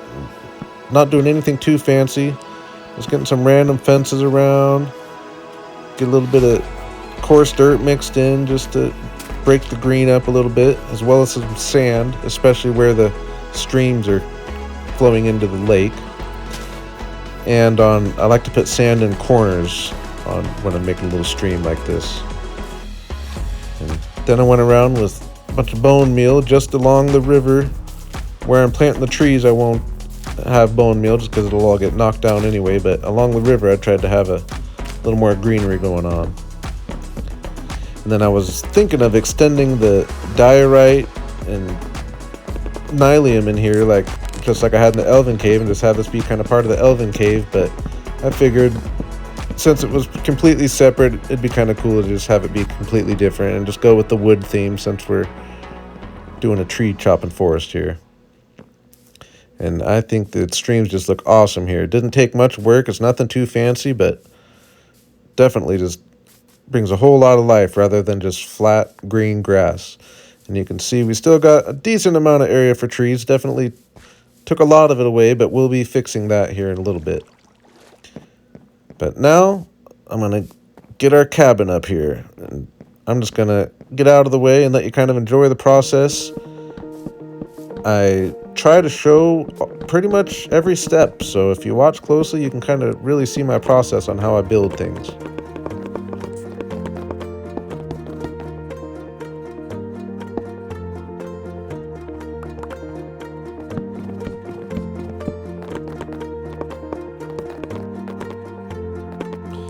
I will say, as I'm going up on the roof here, I'm extending out a little bit as I go up, and that doesn't really show up in the video here very well, but that is one thing that gives this cabin the look it gets with the cool overhanging roof here. And I'm liking with this slower paced episode to be able to kind of step back and let you watch things develop. I'm really having fun editing this, to be honest, so I'm curious what you'd like to think, so let me know in the comments. I might start doing some more of these just to try to get a few more episodes out there. A little easier to edit, take a little less time, but I still find them just as satisfying, if not more, personally. But yeah, getting it all textured up here. I've definitely kind of got my way I like to do this nowadays, just kind of having the darker colors on the outside and anywhere I might imagine a shadow might be, and I think it looks really good. Then we got going on the process of clearing out the inside so I can build a little interior, and This is essentially just going to be a little base of operations for when I'm up here chopping trees. It's always nice to have a place just to, with your workbench and some extra chests for you to empty things out in, and might as well just make it a cool place to work.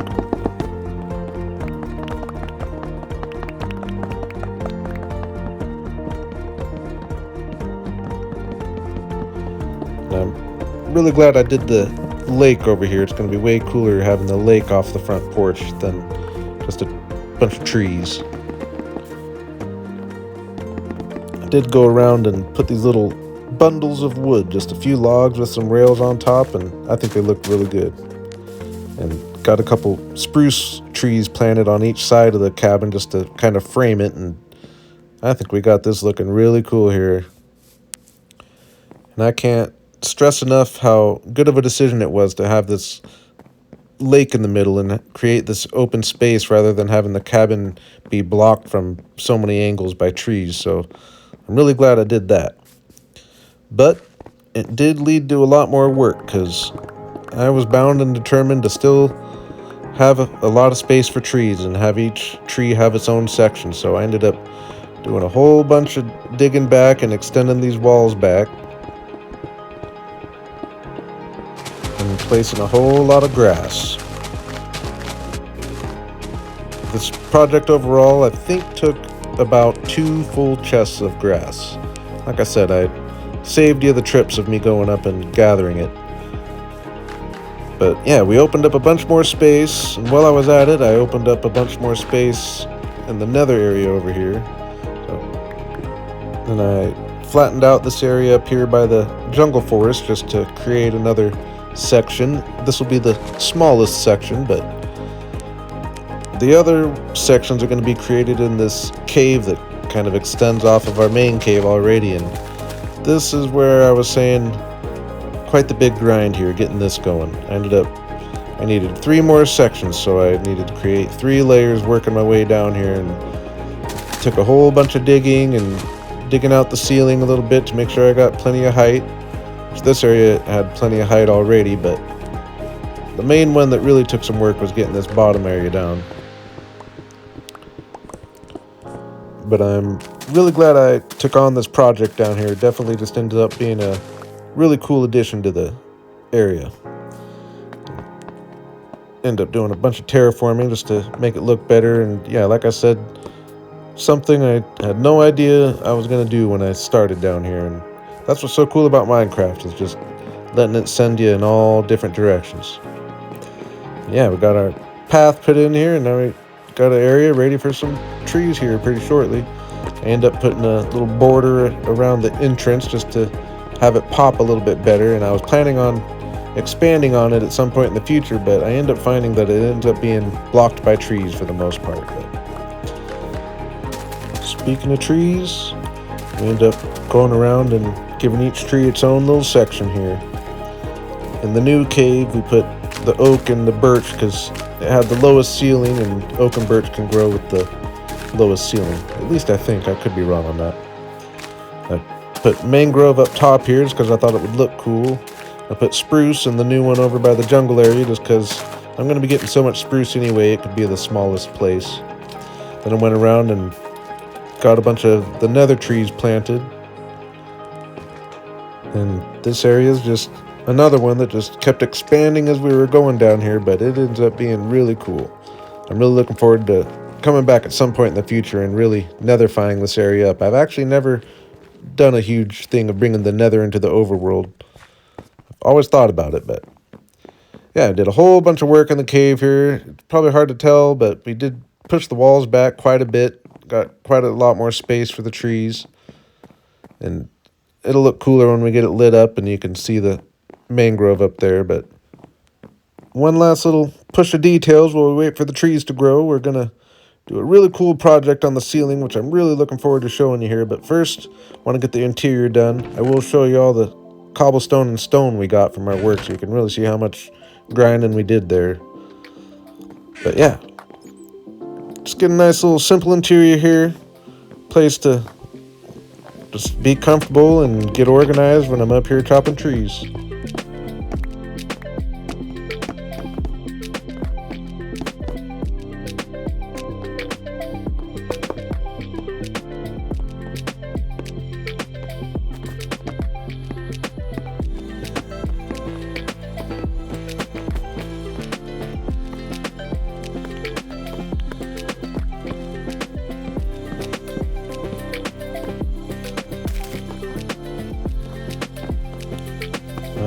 real happy with how it came out here. I like going with the little sapling theme around here for the tree farm, and I think the little greenery we got going in the walls here are really cool, and the paintings and just getting some color. And like I said, nice simple interior, but be a lot more comfortable than nothing. But yeah, I mentioned we want to do a project on the ceiling here, and you might remember a couple episodes back I discovered how light travels through this blue glass, the natural light I mean from the overworld, and I decided I was going to take that and run with it. So I put a layer of blue glass down and put some clouds on top and on bottom of it, and a few inside it just to give a little depth. Then I lined up with the coordinates from above and drilled a hole down, and you can see just getting that one hole of light just really brings a cool natural light that reflects off the glass really cool. So got myself set up a little ladder system and just went up and down a couple times, spreading the drill holes around so that the light will spread evenly across the glass up here. At nighttime, you can see it doesn't get much. It does get a little bit of moonlight though, which I'm sure doesn't show up very well on YouTube, but it does look really cool down here, even at nighttime. That little pop of subtle light with the really dark ceiling there, I think just looks really cool. We'll go ahead and go to sleep so you can see it in the daytime, and magically overnight here, a few other details are going to get done. I just didn't want to do a whole nother montage of just a few little final details, but I did go ahead and wait for the trees to grow and planted and multiplied a few of them, and went around with some bone meal and just kind of made some tall grass and did a little lighting up of the area, spread a little greenery around the waterfalls here. But the main event is the sky.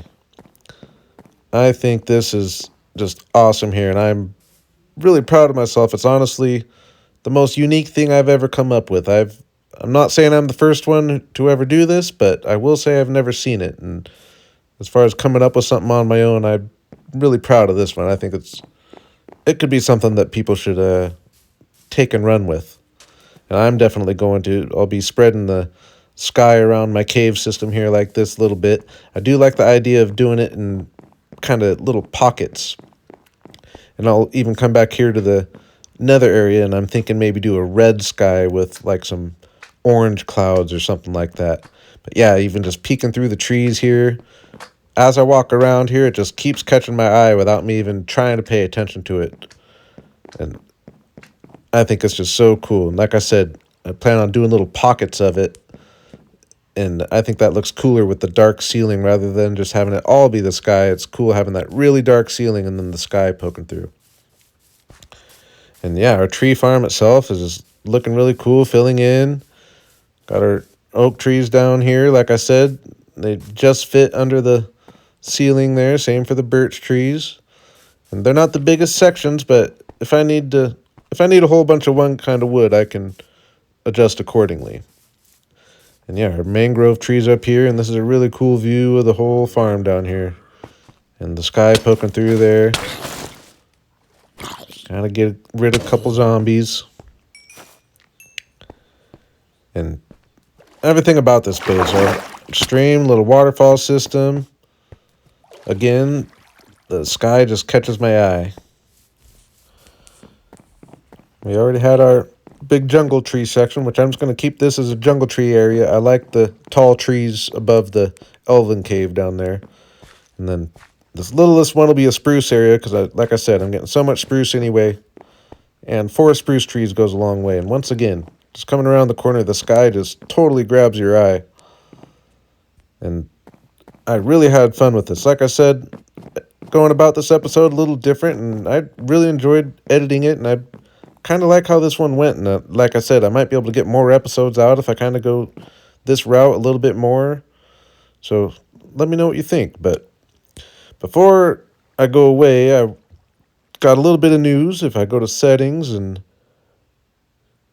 show days played here, we are on day 2406.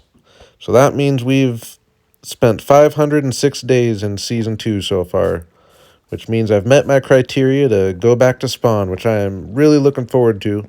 I will say I'm going to go one more episode over here before I do that. Episode 10, get a nice round number, and just kind of tidy up some things. But I am eligible to go back to spawn, and I'm looking forward to it. So, yeah, with that, I'm going to call it an episode. And as always, I really appreciate you all for coming, and have a good day. Well, that was a marathon there. I really appreciate all of you who've hung out to this point in the video, and couldn't be happier with how this season's gone so far, I'll be honest, where we're at. I think we've just got some nice areas established, and now I'm just looking forward to pretty much expanding on kind of what we got going so far. I won't be starting a whole bunch of new areas. I will be working at spawn a little bit from here on out, but yeah, I wanted to give you a good above view just to really give you a layout of how everything's all connected. And yeah, I got our microfarms down here, and I'll be putting a couple more tree houses right over here pretty shortly, and doing some buildings over here. And I got a project planned for this forest behind it. And you can see it just heads over here, our nature trail, and comes up the mountains here. And a couple episodes ago, I talked about how I had cleared out a bunch of trees to clear out a path, and you can kind of see what I did there. So that's where all my spruce wood has come from. And we'll get a path extending here, and then the hole in the wall down to the caves is just right here. So it's really not that far from base there. So things are fairly connected. It'll feel really good when I get paths connecting all the way through. And that'll be a project I'm working on here pretty shortly as well. And yeah, you can see how long this staircase is. Go ahead and skip down to the bottom.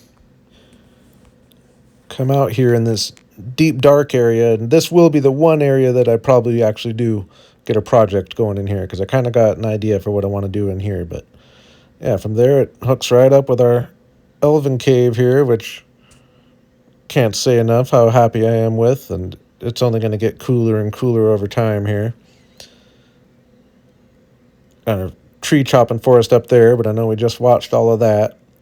And then just to show you how it connects to the Dwarven cave, I'm just going to extend this path back here, kind of along this wall over here, and before you know it, you see a hole in the wall, and we'll be at the Dwarven area. So that's a little bit of a walk, but it's not too far. Be cool once we get our spider spawner in there and just have a path around here, and it'll hook up right to our Dwarven path, and eventually everything will be all connected, and I'm really looking forward to that.